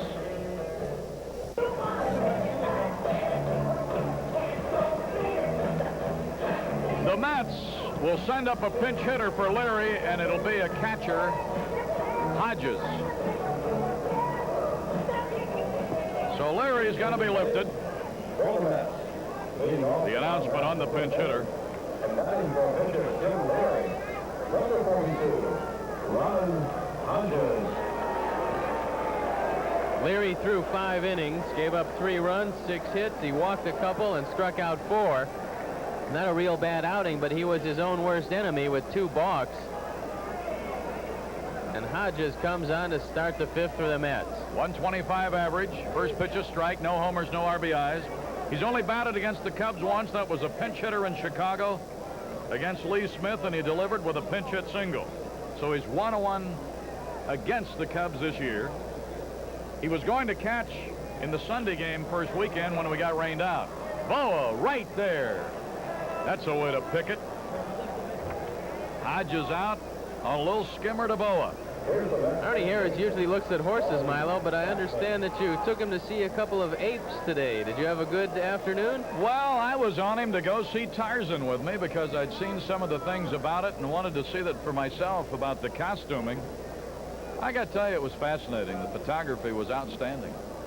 And I know it must have interested him because he didn't go to sleep and he didn't go out to make one phone call at OTB. Yes, but did he bet the 4 monkey in the chase scene? He told Zimmer when he got to the park that he didn't go to OTB today, but he put 5 on the second chimpanzee in Tarzan, and he paid $19.50. Strike to Bachman, who's 1 for 2. 1 ball, 1 strike. We got to get Arnie's thinking cap on for the Derby. 2 balls and a strike to Wally Bachman. Bachman's hit the ball very well. He's singled to left. Hit a rocket to Sandberg in the 3rd inning, so he's pretty much figured Rainey out. Switch hitter. 2-1 pitch. Bounced it up there. That'll make it 3-1. To get back to that parking situation, the parking lot at WGN, 1 block north of Addison. Fans are asked to use Tallman Street to reach the lot. Cubs WGN signs will be posted to guide you to the lot. Bus service Saturday will begin at 12:30 and 11:30 on Sunday. Room for 200 cars, so I'd like to take advantage of that, and a free bus to Wrigley Field. There's a ball and a walk after 1 out. That is the first pass issued by Rainey. Rainey's given up a lot of hits this year, but his secret has been not mixing them with bases on balls, and he really can't do that and stay successful. So you'd like to get this fellow out because the middle of that Met lineup has proven to be very effective against Cub pitching. Jose Oquendo is fly to right, and he's bounced to 3rd. Runner at first, Bachman. Shows bunt, takes a strike. Rick Rhoden and the Pirates have a 1-0 lead over the Redbirds in La Pointe at 3 Rivers. Talked to Bill Robinson before the game, and I said, what is this guy doing wrong? Bill said, well, he's grabbing a bat, Steve. Oh, well, that's a great confidence builder. He's had a lot of problems with the bat. And then Robinson said that he swings up, and he hits fly balls, and his style of hitter can't get away with that. You make too many outs. Big Bender, strike 2. Joe Niekro has a 1-0 lead over the Reds in the 7th inning at Riverfront. San Diego and Atlanta, they've had a 4th inning sign up here, but the game was called about an hour and a half ago. Rained out in Atlanta. And I believe the Padres have to play there tomorrow, so we'll be home and have the day off, and they'll have to travel in for the Friday game with Scott Sanderson ready to go in the Saturday opener. No balls, 2 strikes. Oh, he laid off in time. You wonder how he did it. He's been chasing that ball. And this weekend, if you want to see a fine hitter, come to Wrigley Field, because Tony Gwynn is as good a young hitter as we'll see this year. He hits everything, makes contact, has a little power, and he is off to a great start this year. All right, 1 ball, 2 strikes, throw over, but he got back. Montreal and Philly, 1-1 in the 6th. White Sox in New York are underway at 35th and Shields. 3-0 Sox. They're trying to sweep. Toronto doing it to Texas 5-1 in the 6th. Boston has Detroit shut out 5-0 in the 6th. Cleveland in 16 innings beat Baltimore 9-7. Looping liner, base hit left center. Runners at first and second, and the crowd gives a lofty cheer for Oquendo. They're giving him a standing ovation. You can see a lot of frustration taken off. He shows the fans he has a little bit of a sense of humor. Rainey gets a breaking ball up on the inner half. When he does that, he gets hurt. And Jim Fry is going out to have a word with Chuck Rainey. He's very concerned about the fact that Rainey has given up 8 hits thus far in just 4 in a 3rd innings. And I know that Fry is very much tempted to look out into that bullpen and make a decision. Well, 2 nights in a row, Ruthven and Rainey have not been aggressive enough against the likes of Mike Fitzgerald, in this case against Oquendo. You let up on those little guys, and the law of averages will sneak up on you. So they now have a threat going for the 2nd inning in a row. And the batter, ever dangerous, Keith Hernandez. Slicing line drive deep left center in the 4th that Matthews was able to run under. He's 0 for 2 tonight. Had a couple of hits last night, including a 2-run homer into the right field bullpen. Backman second, Oquendo first. Good speed on the bases. Bounced it up there. It bounces away, but they don't move. We got a break there. Backman wasn't paying attention, and fortunately for Oquendo, Jody couldn't locate the ball to throw behind him because Oquendo at first base was off. Backman stayed at second. There you take a look once again at the Cub bullpen. See Warren Brewster. And Rainey continues to struggle. He needs a ground ball right here. Hernandez does not have the best wheels in the league. Runners lead first and second, 1 out. 1 ball, 1 strike to Hernandez. George Foster due up next. Rainey's got to go to his skills here. The tying runs are on for the 2nd inning in a row. 1-1 to Hernandez. Oh, brother. Little sinker on that one, huh? Good breaking ball in a good spot. Hernandez swung over the top of it. And these Mets just keep coming at you. They've won 7 times where they've had to come from behind. And perhaps we should have changed this one to a day game because they're 8-1 at night. So they have a lot of things going for them right now. 13-8 on the year. The fans here in New York are excited. One man who's excited is right in the middle there, Jim Fry. 1 ball, 2 strikes. Check of the runners. Whoa, missed with a breaking ball. Rainey, you could see his shoulders drop. He wanted that call, didn't get it. He tried to go back door and throw it over the outside corner. You try to break it around the plate and maybe just nip it, but it stayed outside. 2-2 to Hernandez. Bachman walked. He leads off at second. Oquendo single. He's got the lead at first. Did he? They're asking for an appeal. And they don't get it, and now our bench is all over John Kibler at third base.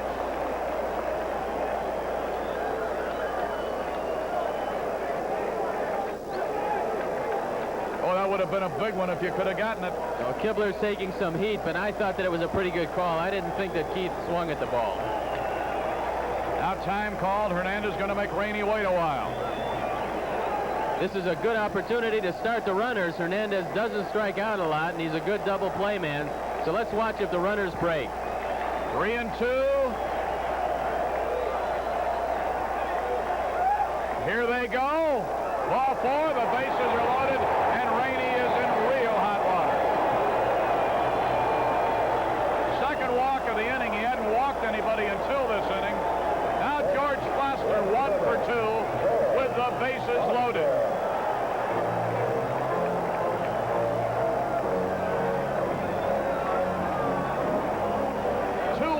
With a single in between. Foster is 2 for 6 in this series. After he singled in the 4th inning, he later scored on a Brooks double. 2nd inning in a row that they've had the tying runs in scoring position. Bases loaded for Big George. Fouled here to the right, and boy, he was up there ready to take his rip. Rainey fooled him on that pitch. He had seen a lot of curveballs, and Rainey came at him with the fastball. George got around a little bit late. Rainey jumps on top of him. Watch for Chuck, who was victimized by a fastball that George drove through the left side last time to go with the breaking ball. No balls and a strike. Ball gets by Jody. A run will come home. It's a one-run game.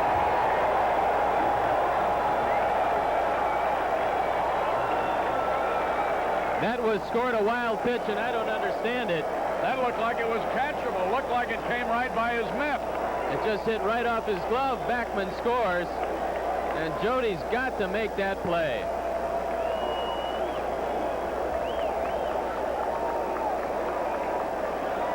Now, a base hit puts them in front. That's what that play does for you. 1-1 to Foster. Oquendo at third. Hernandez at second. First base empty. And you got a dangerous young left-hand power hitter, Strawberry, on deck. 1 ball, 1 strike. In there. Took something off. Got the call that time, and it's 1-2. He'd like to get Foster right here, because then you put Strawberry on first base and forget about him and try to work on Wilson. So you need a pop-up or a strikeout. And then you've got first base open, and you can pass Strawberry. All right, let's see what he does with Foster. Bouncer third. Say is going to come home. It'll be out at the plate. Looked like Jody and Oquendo had a little disagreement. Strawberry getting into it. They're going to clear the benches here. Bruce Fleming trying to be the peacemaker. Got to give Say credit. He never doubted a moment that where he was coming, and he gave it right to Jody where he could catch it and put it right on the would-be scorer. I think Jody took out a little of his frustration on that pitch before on Jose Oquendo. Ronnie makes a very good throw here. Now watch what Jody does after the tag. Gives him a little bit of the knee. And Oquendo, who's about 5'6", comes up and has a couple words for Jody. I think it's just frustration on the part of Jody Davis. I think you're right.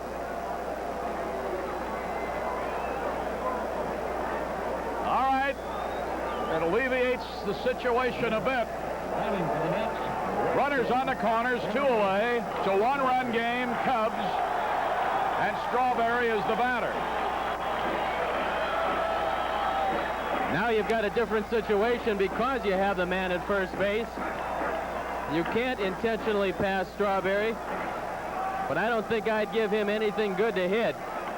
You can go to that unintentional intentional pass, or make him try to swing at a bad ball, because this guy has been really difficult to get out. Well, he's 5 for 5 against us here in 2 nights. Other than that. And he's hit him all over, Milo. He hasn't been particular what part of the park he uses. He's been going to the off-field a lot more. 1 ball, no strikes to Strawberry. Singled in the second, singled again in the fourth. In the second, after he got to second base after Wilson's infield hit, Rainey and Sandberg got together on the perfect time pickoff play and picked him off. Bounces away from Jody. Jody is having a tough inning. 2 balls, no strikes. 2 away, a run in. Tying run 90 feet away. Hernandez represents it. Foster's over at first. Mets batting in the 5th. Cubs had a 3-0 lead at one time. In there with the breaking ball, 2-1. The pitcher's in a tough position here because he might like to pitch around Strawberry, but if Rainey does that, he's looking at that dugout and thinking that Fry's going to come get me, so he's got to make perfect pitches. 2-1 to Strawberry. Swing and a bounced foul. It hit him and then rolled down the first base side. The score has changed at Pittsburgh, by the way.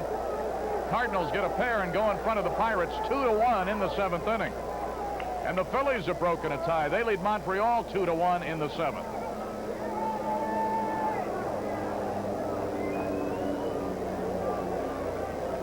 Strawberry back up in there. If there is a law of averages in this game, Milo, I guess it's our turn to get this guy out. 3 for 3 last night, all doubles. 2 for 2 tonight, both singles. 2-2. Almost went after that ball that was bending down and in on him, and now it's a full count. Rainey is struggling. Jody wanted that curveball away. Rainey threw it low and in. He's missed his spots by plenty tonight. If he does get out of this, look for it to be the last inning he throws. Runner at first will be ready to go with the 3-2. There he goes. And a ball. The bases are loaded again.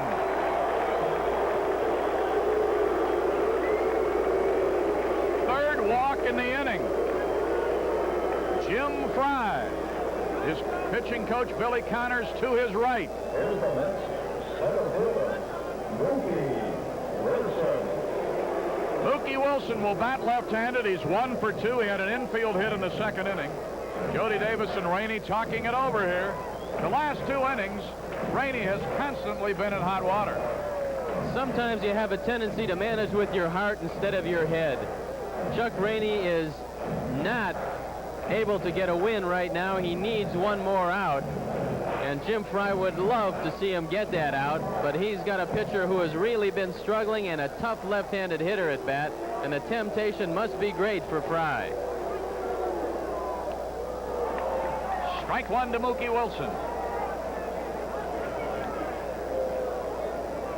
Chuck Rainey. In the 4th inning, they had 3 hits and scored a run.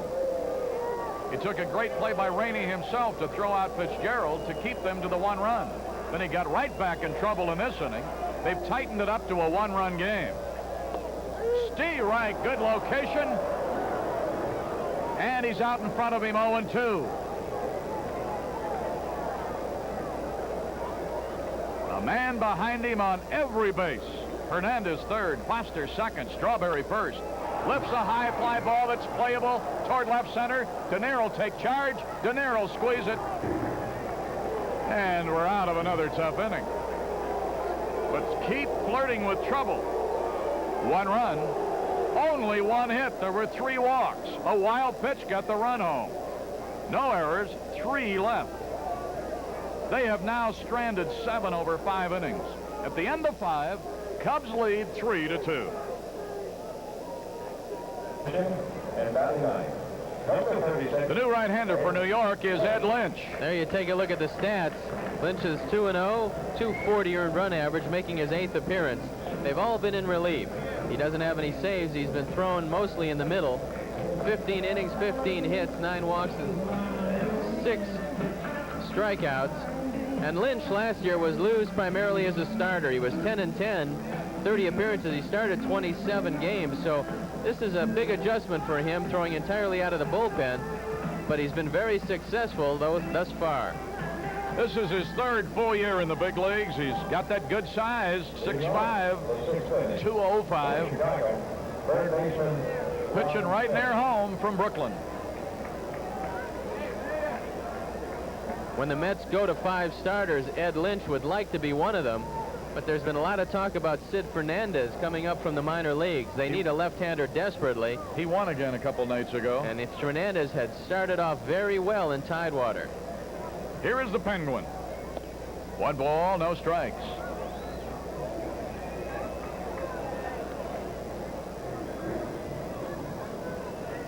Remember when we get home on Friday?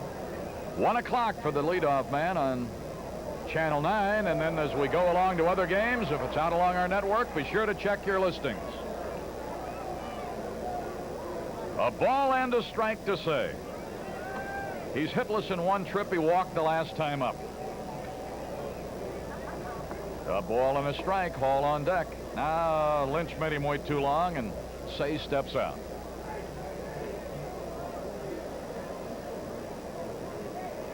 First invasion of the Western teams starts Friday at Wrigley with the Padres.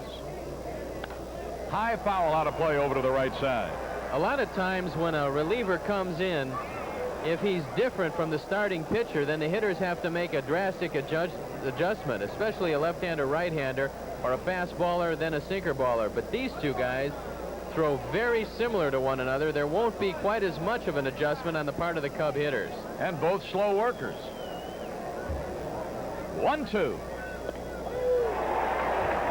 Got a breaking ball over the outside corner, and Say is gone. So Lynch opens up with a strikeout. That's the 5th strikeout of a Cub in this game. Let's see where this one is. Say very frustrated by this one. That's well off the outside corner. Bruce rang him up, and there you look at the look of anguish on the face of Ron Say. Mel Hall has struck out, and he's reached on a fielder's choice. 0 for 2 tonight after going 2 for 3 last night. High fly ball down the left side, slicing. Foster with a long run. May have room, and does. With as much spin and a low slice, but when it got that high, it stopped moving over toward the fans, and Foster made a play. And that tremendous crowd reaction that you hear is for Jody Davis because of the altercation with Jose Oquendo at home plate. Davis had a base hit in the 2nd, struck out swinging in the 3rd. Base hit. Oh, he went up there and wore out the end of the bat with that baby, and he really, that's as authoritatively as Jody has swung the bat in a couple of days. Well, he finally got a ball on the inner half of the plate. The Mets have been staying away the both times that we have had a series with them. But Jody welcomes that ball on the inner half.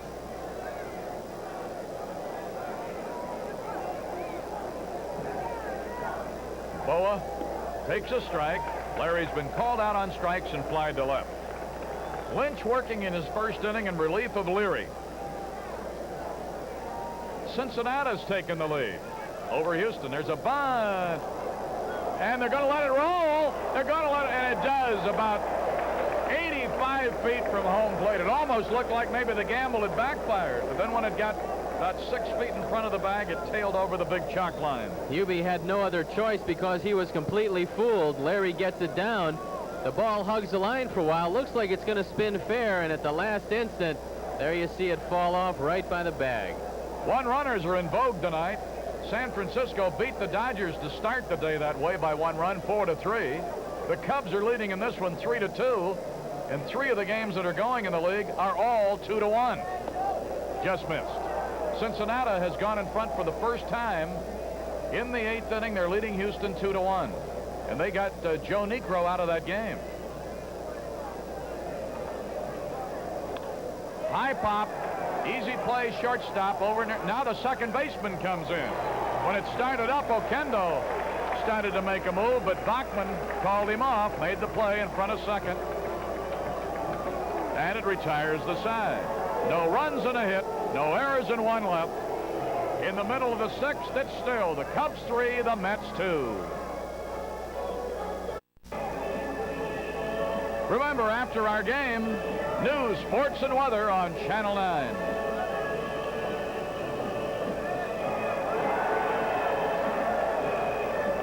As we go to the bottom of the 6th, Warren Brewster has come on. Jim Fry figures he's got about just as much as he could have gotten out of Chuck Rainey tonight, and he decided to go to Warren Brewster. This is Warren's 3rd appearance of the year. He's pitched 4 innings, as you can see. He hasn't given up anything. Only 2 hits, 2 walks, 2 strikeouts. So Brewster comes on to try to protect a precarious 1-run lead. He'll be looking at Brooks, Fitzgerald, and possibly a pinch hitter because they've got their bullpen working again.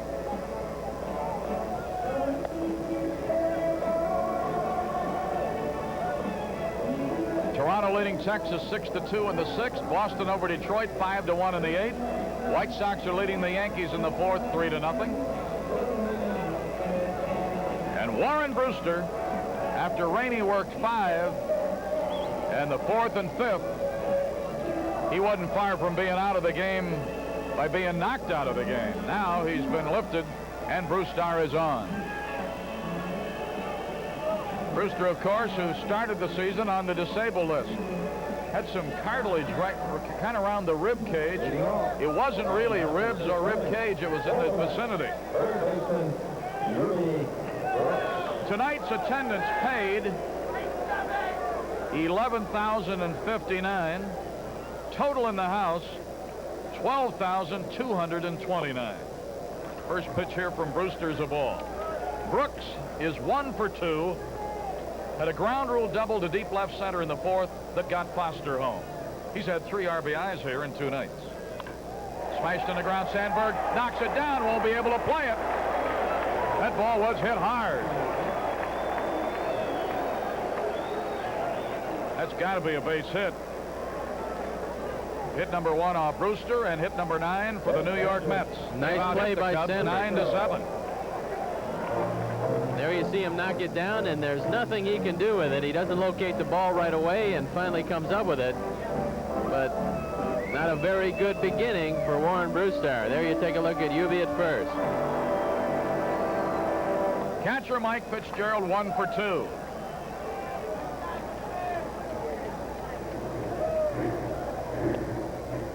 Right away to bunt, but took it. 1 ball, no strikes. We're liable to see, if they get the man to first base, to second base, we're liable to see Danny Heap. I don't think they would waste Rusty Staub in this situation. But Danny Heap, also a very good pinch hitter with 4 pinch hits this year. He's come over here from Houston and been a good pinch hitter for them, and once in a while you put him in the lineup for a few days and he'll get a little on a hitting jag. 1 ball, no strikes.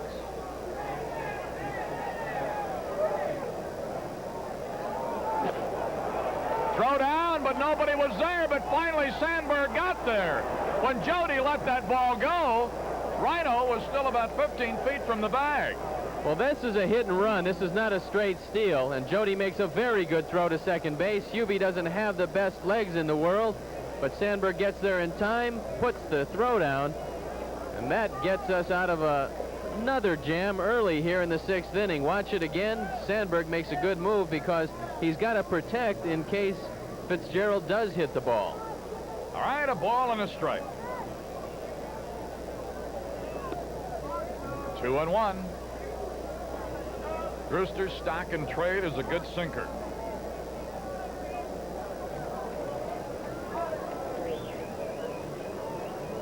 Two balls, 1 strike. Threw a diving say, and Fitzgerald is 2 for 3.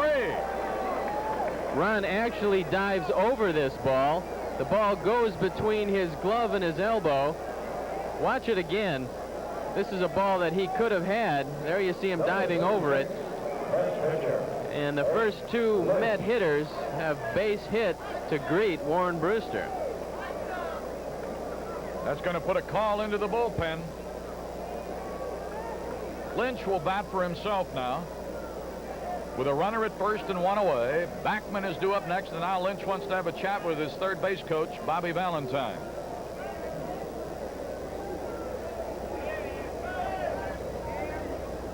He's probably going to be called on to bunt, but he wants to know if he's going to have to bunt the whole way. Sometimes after a first bunt attempt, they let the pitcher swing away, and Lynch wants to make sure he knows what's on. Not close as they work on Fitzgerald. He doesn't take that big a lead. You'd really have to burn it over there and catch him napping or leaning to get him, because he only gets away about 2.5 steps at first base. That's a strike. The bunt was on. He really didn't offer at it. So it's no balls, 1 strike. Cubs are leading with 3 runs and 7 hits. The Mets are trailing with 2 runs and 10 hits. They've gotten 2 straight hits off Brewster. Another strike.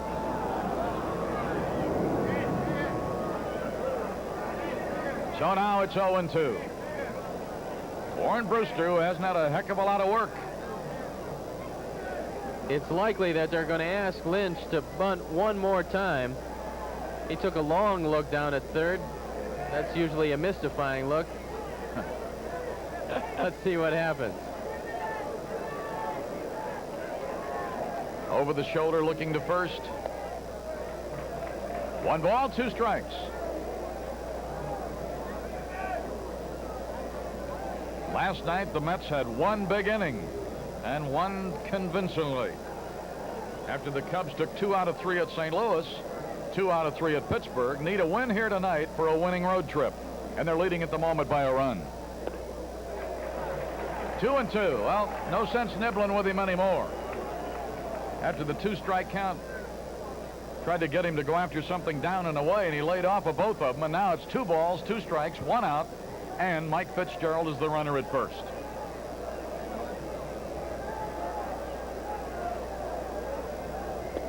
That's more like it. 2 away. First strikeout for the Brew.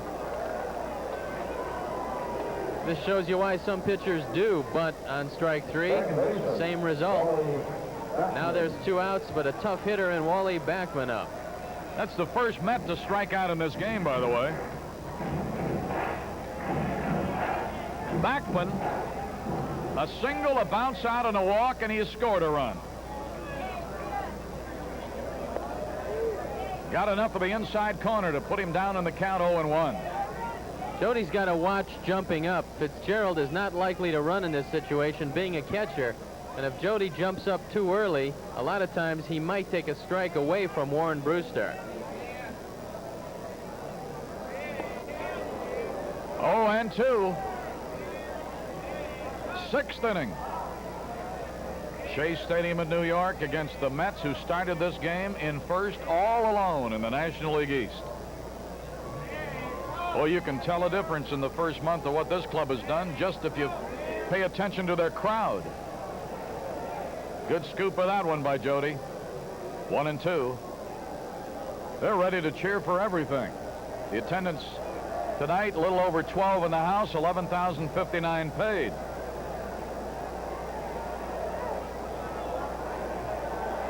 One and 2 with 2 down. Brewster trying to protect a 1-run lead. Fouled it off, and that'll keep it at 1-2. Getting back to that San Diego series, the club that's played very well in the first month, San Diego Padres, have Andy Hawkins ready to go against Scott Sanderson Friday. Steve Trout for the Cubs against Ed Whitson on Saturday. Dick Ruthven will come right back on Sunday against Eric Schau.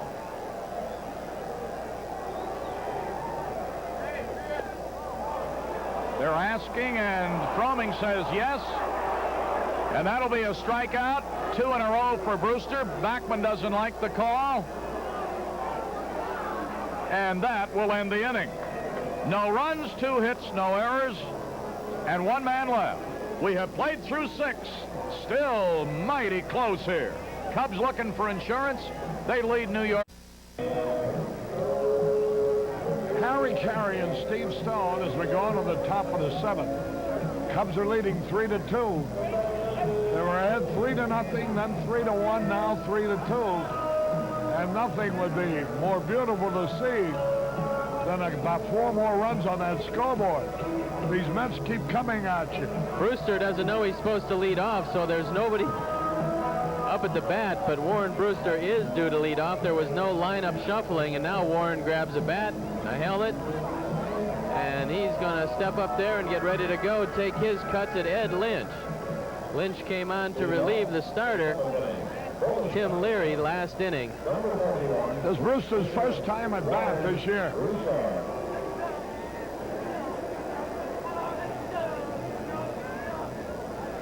Dernier on deck. Ed Lynch in relief. He's 1-2. He's lost none. Fastball right in there. Strike call. An important game for the Cubs. Warren Brewster leading it off. Takes the pitch wide. That evens it up. A ball and a strike.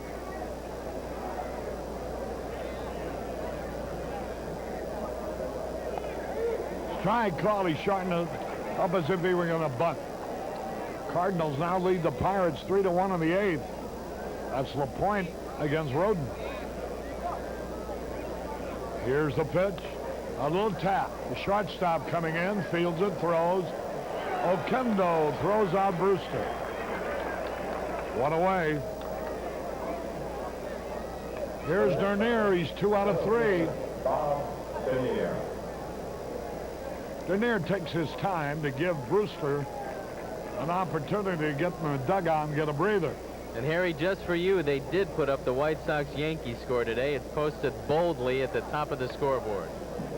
I understand they normally do, but something was wrong with that particular segment of the board last night.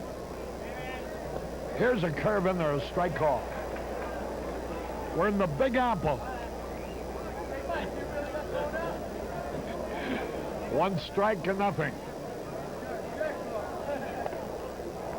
Dernier takes it high and away. Ryan Sandberg on deck.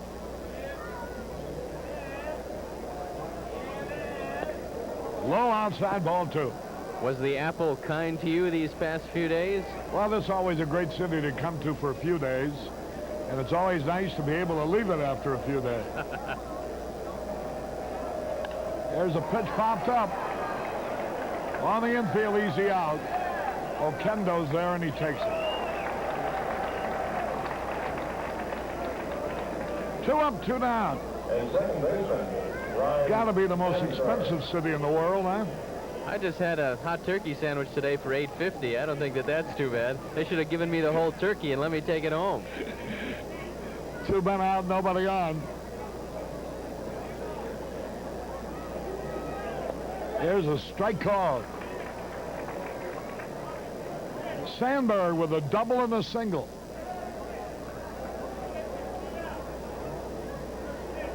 Had a good cut, fouled it back. 3-2. The Cub lead is a precarious one.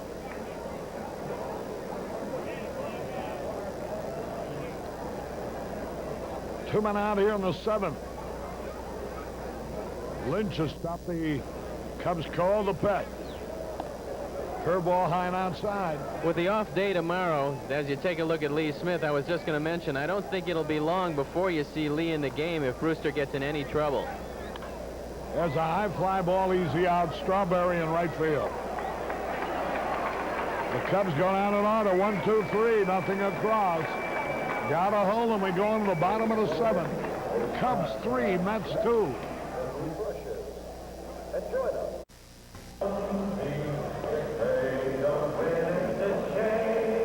Harry Carey back at Shea Stadium as we go into the bottom half of the 7th inning. And boy, they got all their big guns coming up. Oquendo will lead it off, followed by Hernandez and Foster. And if anybody gets up, Strawberry. I thought the best play in that 5th inning was when Strawberry walked. No doubt about it, because we haven't shown we can get him out yet, Harry. I hate to see him come up in a situation where he can do any further damage. Here's Oquendo to lead it off. A little tap foul off to the right. Brewster's been throwing the ball well. Right here, the best defensive strategy is to retire these 3 hitters, and let's save Darryl Strawberry to lead off the 8th inning. The delivery. Foul ball to the shortstop. Boa's got it. Throws him out. 1 gone. Bo is about as sure a fielder on a ground ball as there is in the game. Hernandez has had a pretty good evening. He's hit the ball well. Doesn't have much to show for it. Base on balls in the 5th, but a vicious line drive that Gary Matthews hauled in the 4th inning. Montreal took the lead at Philadelphia, 3-2 in the 8th. There's a fastball a bit outside. An off day tomorrow, and then baseball at Wrigley Field for the next 7 days in a row. Starting Friday afternoon. Friday, Saturday, and Sunday, San Diego. Monday and Tuesday, San Fran. Tuesday and Wednesday and Thursday, the Dodgers. There you see Mike Torres in the bullpen for the Mets, and what Jody went out to tell Warren Brewster was, don't make a mistake on the inner half to this guy. Keep him in the ballpark. If you make the mistake, make it away. Now the pitch, a little bit outside, ball 2.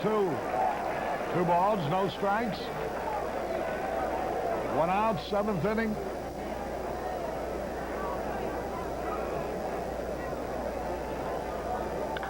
Ground ball right. Oh, nice play by Durham. A beautiful play.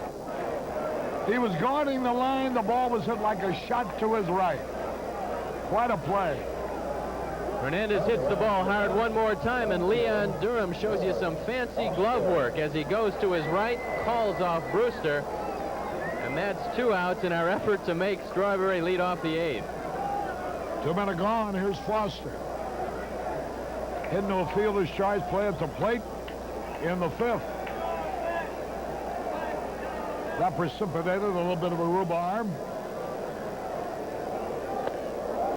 Foster swings and he misses.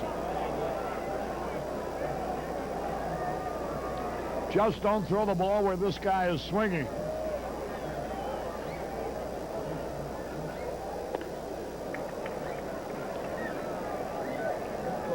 Let's pause here for station identification. This is WGN Television, Chicago, America's #1 sports station. There's a high drive by Foster, way back. It might be out of here. Near the wall. And it is a home run to tie it up with 2 outs. Just made it.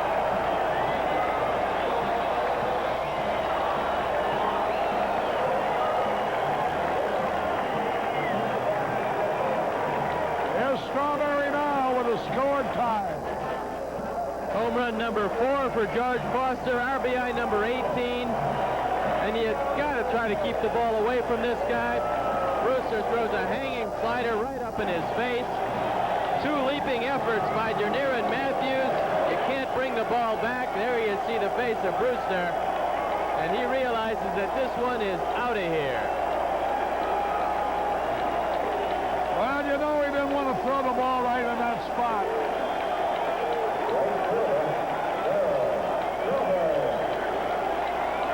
He had just made them look bad on a pitch away.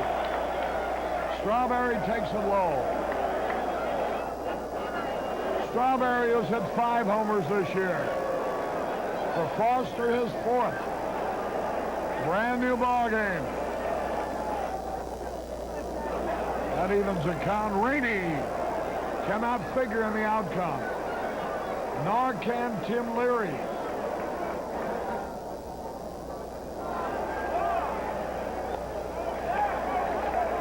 Two balls and a strike. The Mets are 5-0 in 1-run decisions this year. And they've come from behind 7 times, so they're a different team than a 1983 version. Fouls the pitch off. And remember, they got Jesse Orozco in their bullpen. He hasn't been scored on all year. Over the last 17 he's faced.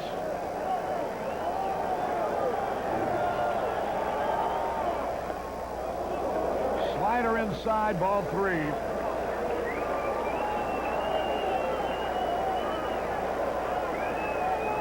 Mets already won 7 coming from behind after the 7th inning.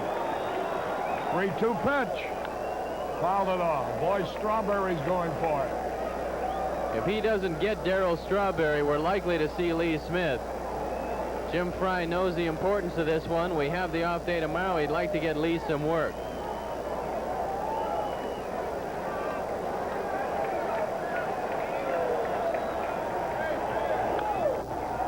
Hits it off his foot, foul.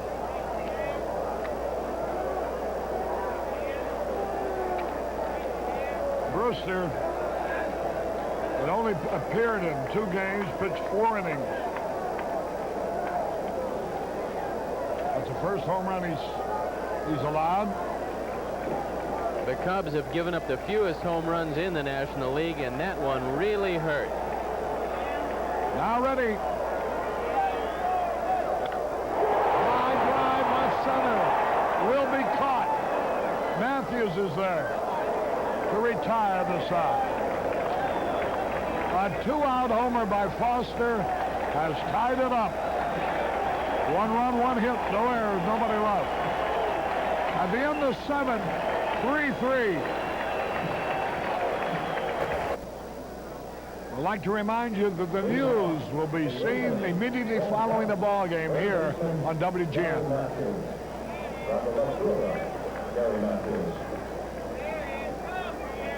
Gary Matthews leading it off hitless so far today. Ed Lynch on the hill. 3-3 tie. Boy, he had a good rip at that one, but he fouled it back. Lynch has come in and done a very fine job in relief of Tim Leary. He's pitched 2 innings, only given up 1 base hit.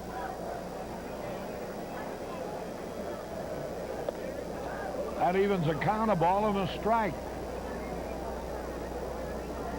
3-3 tie.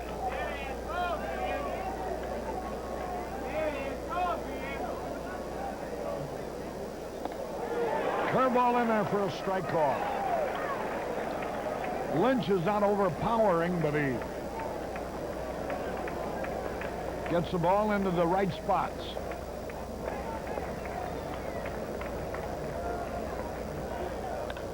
Popped it up on the infield. Second baseman is there. And Bachman makes the catch.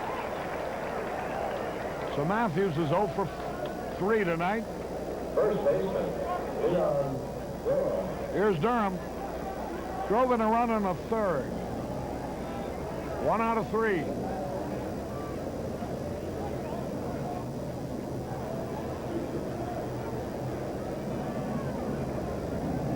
The Bull hasn't hit a long one for a while. Fastball wide, ball 1. 1 ball, no strikes.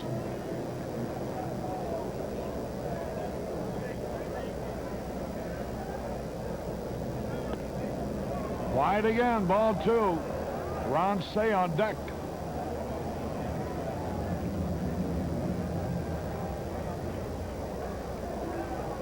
He'll be hitting if it's good. Ball 3 high.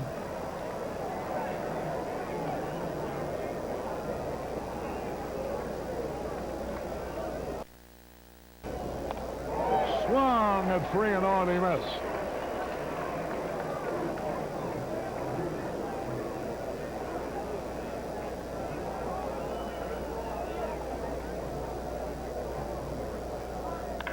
Line shot, base hit center field. 1 on, 1 out.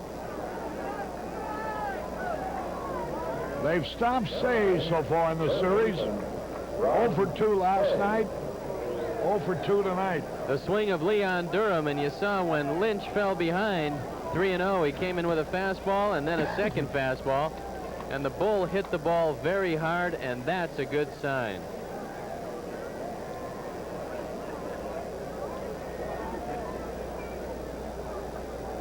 Curve low and outside. Say hit a 3-run homer in the 9th inning in the game in Pittsburgh that the Cubs won 7-1. And hasn't had a hit since. Nothing out of 8. That frequently happens. Vukovich conferring with Durham. He wants to make sure if he saw that steal sign correctly. Fitzgerald hasn't shown a particularly good arm. Let's see if they send him. There's a high drive in the left field. Foster back, has room waiting. Makes the catch. 2 gone. Here's Mel Hall. Ed Lynch breathing a sigh of relief because Say just barely got under that one. Gave it a good ride, but it came up a little short. And now Hernandez is on telling him, take a look at first. This guy's got very good wheels. Hall is 0 for 3 today. He drove in the only run last night.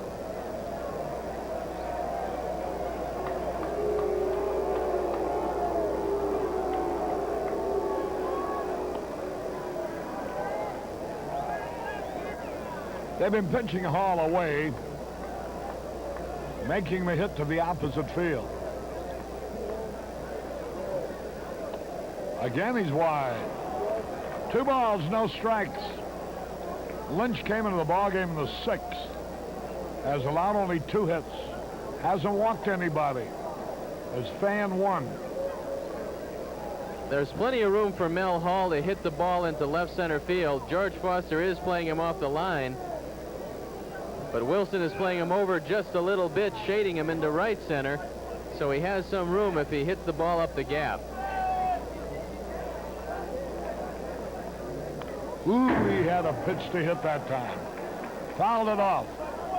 2 balls and a strike.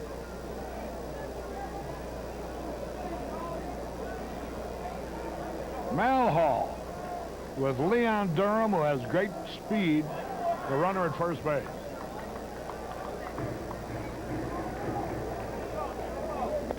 Oh, he took something off in the breaking ball. They made him look bad on that pitch. Completely fooled him. A good curveball down and in. And now the count is evened up. 2 balls, 2 strikes. Hall trying to get hold of one.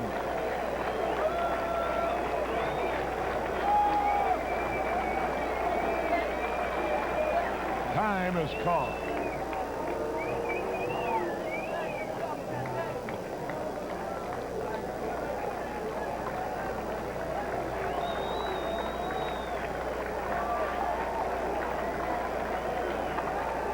Fouled it back. Got around a little late on the fastball. Montreal batting in the 8th leads the Phillies 3-2. Cardinals with the Pirates batting in the 9th are out in front. 3-1. That's LaPointe. And the Reds are leading Houston 3-1 in the 8th.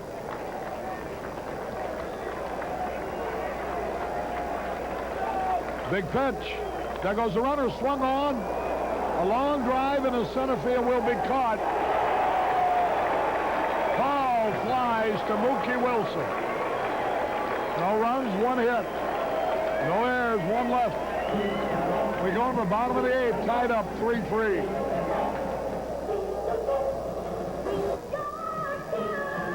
Harry Carey and Steve Stone as we go now into the bottom of the 8th inning, and Lee Smith is the new pitcher for the Cubs. Smith is 1-1 on the year with a .263 earned run average. His 11th game of the year. He's got 5 saves in 13 2/3. He's given up 14 hits. He struck out 12 and walked 7. And it's a 3-3 ball game here in the bottom of the 8th. Smith will bat in Hall's place in the batting order, which means that Gary Woods will be hitting the pitcher spot, meaning that he'll be the 3rd man up in the 9th inning. So we have Woods playing right field in place of Hall, but actually replacing Warren Brewster in the batting order.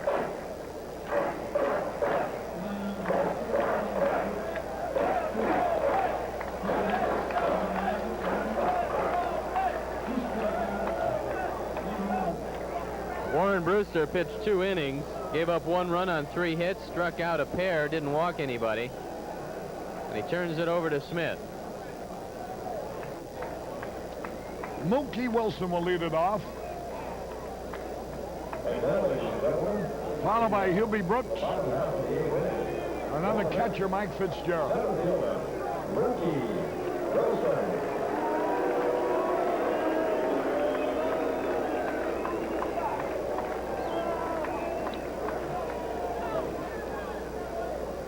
Fans call in from St. Croix in the Virgin Isles watching the game.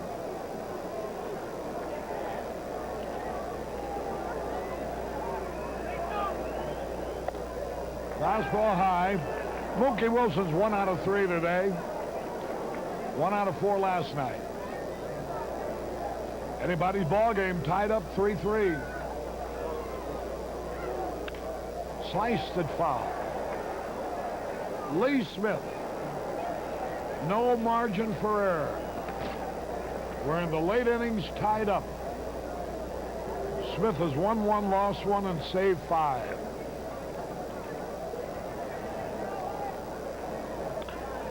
Fly ball should be caught. Dernier, easy out. Here's Hubie Brooks.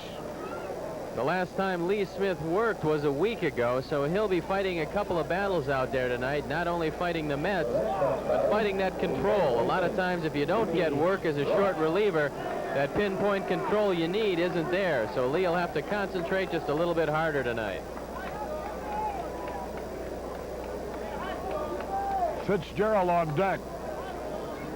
Hubie Brooks doubled in the run in the fourth. He's 2 out of 3 tonight.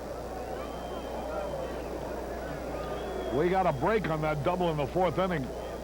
Here's a pitch foul back. Foster easily scored, and Strawberry also would have easily scored. But fortunately for the Cubs, the ball bounced over the wall, making it a ground rule double, which forced Strawberry to return to third base.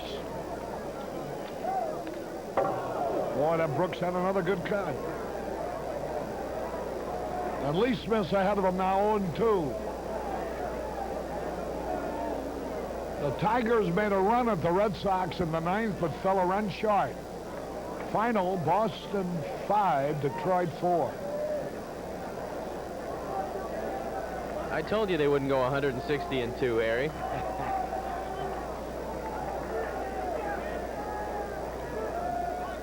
He came from the side. He foul tipped it. That one got a piece of Bruce Fremming. Jody Davis is taking a look at it. It caught Bruce right off the top of the left shoe. Well, that's not right to relish in the injury to the umpire, especially on his 25th wedding anniversary. Well, he gets a present here, a toe burger. The Detroit Tigers are in a slump. They just lost their 3rd game of the season. Their record is 19-3.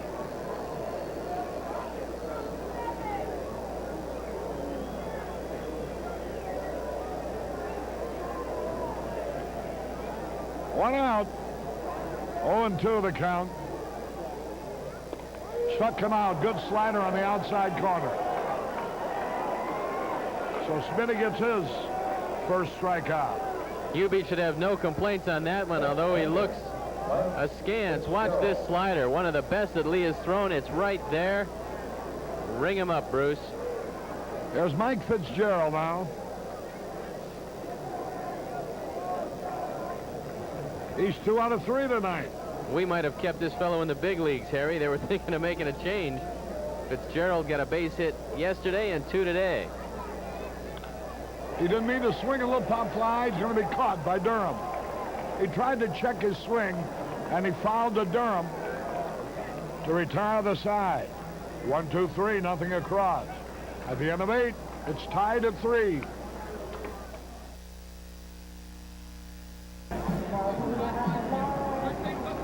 Harry Carey back at Shea Stadium. We go into the top of the 9th inning. Chicago Cubs. Here's Jody Davis to lead it off. He's 2 out of 3.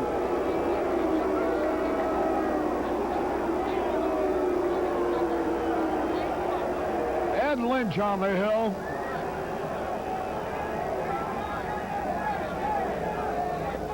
There's a strike call over the outside corner. Lynch fools you. It doesn't look as if he's got too much, but he gets you out.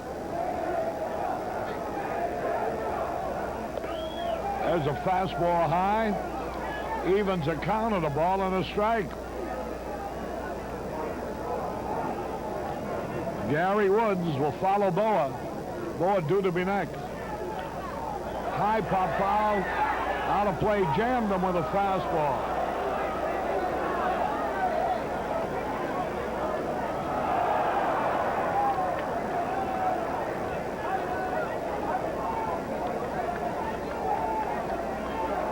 One and 2 the count.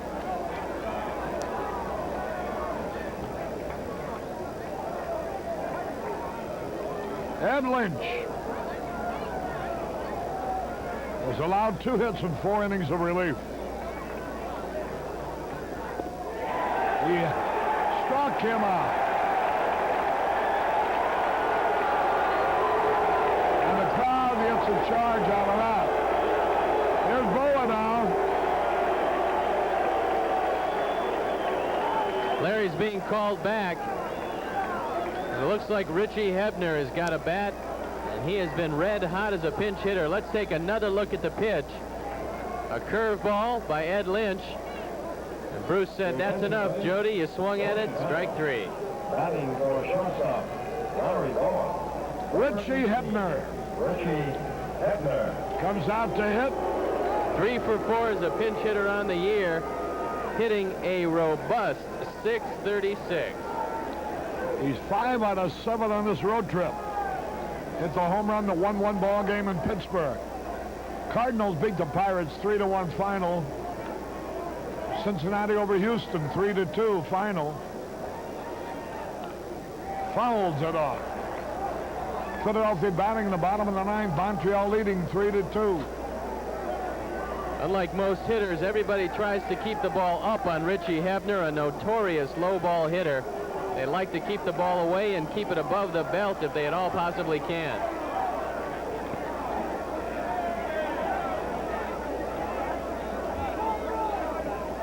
Fastball a bit low, and that evens the count of the ball and the strike.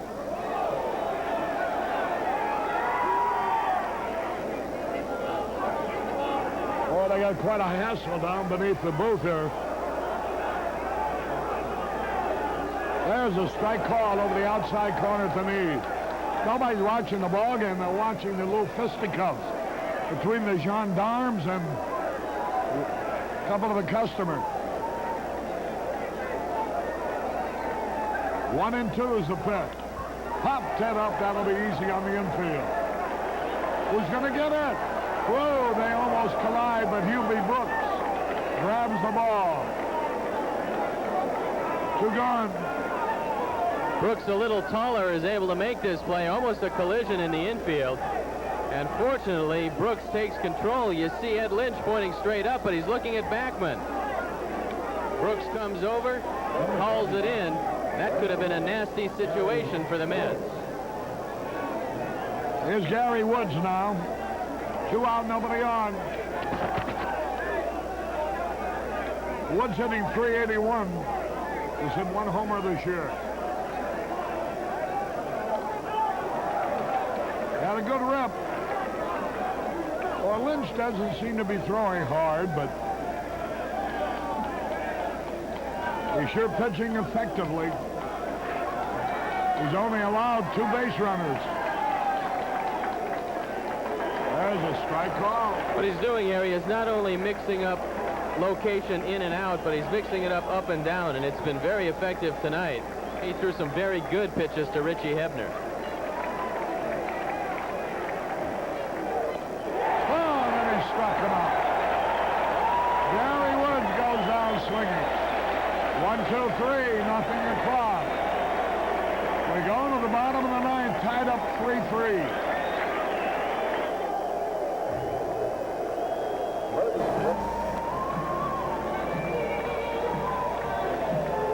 Carey with Steve Stone. We're going to the bottom of the 9th. Tom Reiser is now playing shortstop, replacing Larry Boa, who went out for a pinch hitter. And Danny Heap is going to be the pinch hitter. He's had 4 hits in his last 5 times up as a pinch hitter. Do you know what the Mets pitching has done to the Cubs? In 17 innings, 9 last night and 8 today, they have struck out 19 Cubs. They've been tough. We haven't been able to do too much. They're not walking a whole lot of people here tonight, and that's really helped him. And Danny Heap, along with Rusty Staub, give the Mets the most formidable 1-2 pinch hitting combo in the league. Heap 4 for 7 as a pinch hitter. Fastball at the knees, strike call.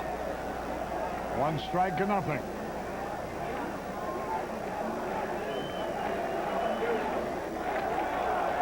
We're tied in the bottom of the 9th. Fly ball, left field, may drop. It is a base hit, rolls away from Matthews, rolling on the way to the wall. Here's Heap around second. He's got a chance to come all the way. They're going to hold him with a triple.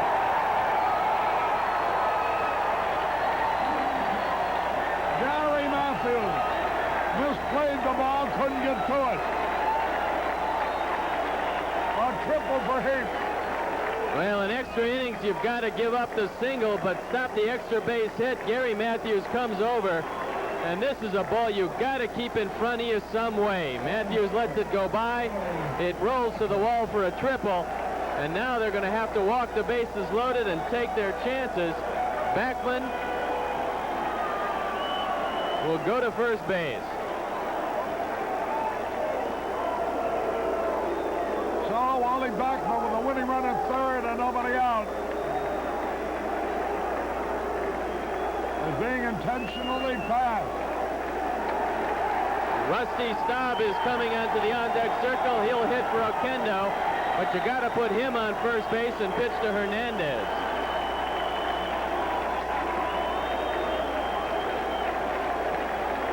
Manager Dave Johnson put up Staub so that he could protect against pitching to Oquendo and walking Hernandez. He wants to see Hernandez come to bat with the bases loaded.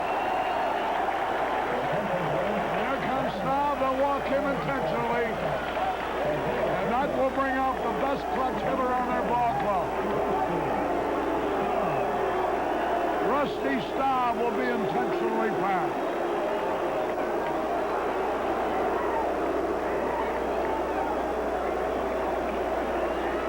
The Mets pitching has stopped the Cubs cold.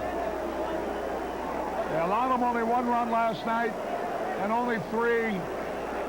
And only 2 out of the 18 innings of the Cubs been able to score. 1 run last night, 3 runs in the third tonight. The infielders will be in and the outfielders will be in, playing halfway. The only way to stop against a run. So you're going to have a lot of fielders in the proximity of that infield. And now the defensive switch is made. But it looks like locking the barn door after the horse is out. Cotto is going in to play left field.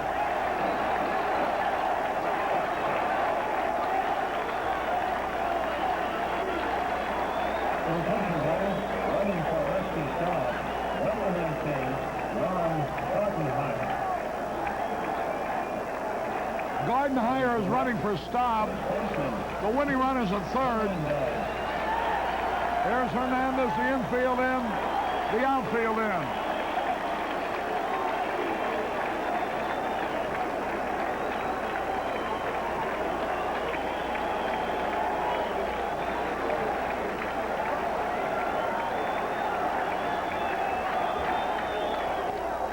Fastball a little bit outside, ball 1. 1 ball, no strikes. Hernandez has had 2 game-winning hits for the Mets.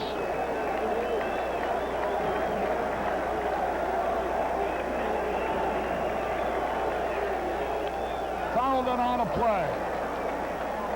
You know what Lee Smith is thinking. If he can only get a strikeout here or a double play via the plate. Hernandez, a great clutch hitter. Infield in, outfield in. He's only struck out 9 times out of 87 at-bats this year, so he makes contact most of the time.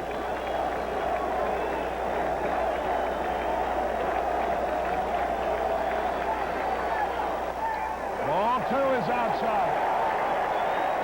2 balls and a strike.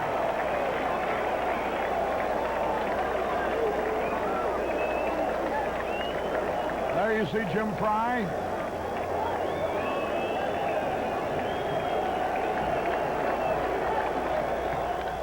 Fouled it out of play. 2-2. He's got a shot at that strikeout. With Foster coming up next.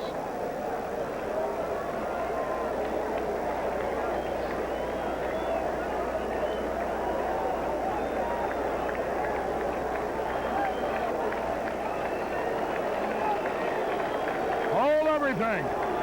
2-2 pitch.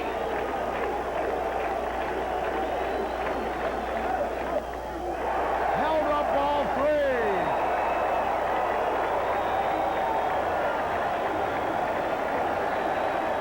The crowd is on its feet.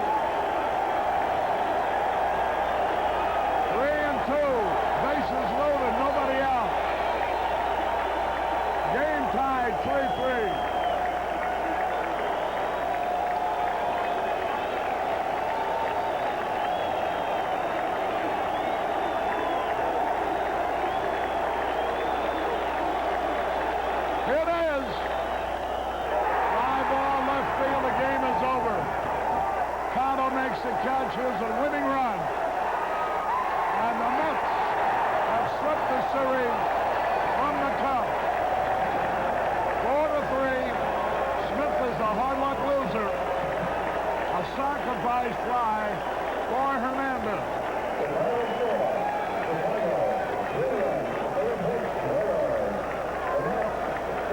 We'll be back with the totals. Remember, the news will follow immediately.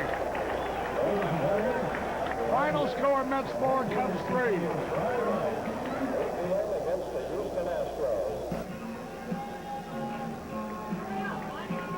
Well, it was a tough fight, Ma, but we lost.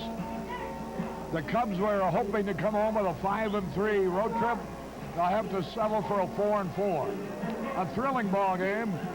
And the Cubs now won 2 games from the Mets in Chicago, and the Mets have won 2 games from the Cubs in New York. Well, Harry, now the Mets are 6-0 in one-run decisions, and they're doing everything right now. We ran into a hot club. Their pitching is giving us nothing. And when you do that, you can't afford any defensive miscues, and Gary Matthews just had that play in left field, and he didn't make a very good play on it. It cost us the winning run.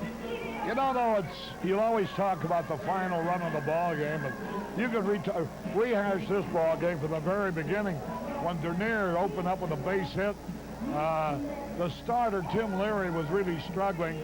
He fell behind on the count on Sandberg and then struck him out on a pitch 3-2 over his head. Matthews followed with a walk. You could have had a very big first inning. Instead, you wound up with nothing. The Cubs have hit a spell, and I just don't know about the shifting of lineups from day to day, trying to get as many players in there as you can, whether some of the guys maybe are losing a little bit with their hitting.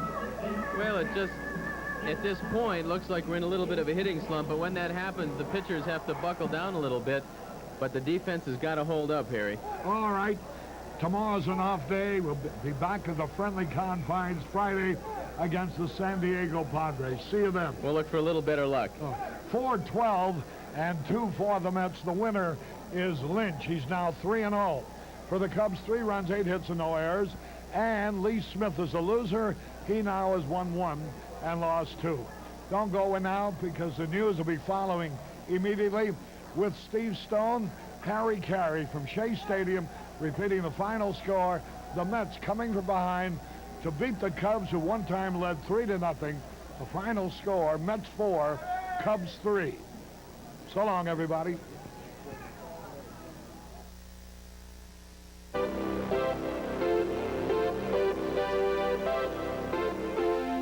Our participating advertisers in Cubs baseball were Bud Light. The best has a taste all its own, satisfying but never filling. Zenith and your Zenith dealers. At Zenith, the quality goes in before the next. United Airlines. You're not just flying, you're flying the friendly skies. Canon, the official 35mm camera of the 1984 Olympics. Union 76 and your neighborhood Union 76 dealers, who invite you to go with the spirit of 76. Toyota's exciting cars and trucks for 1984. Toyota invites you to see them at your local dealer. And by True Value. The more you've got to do, the more you need True Value hardware stores. We've got what it takes.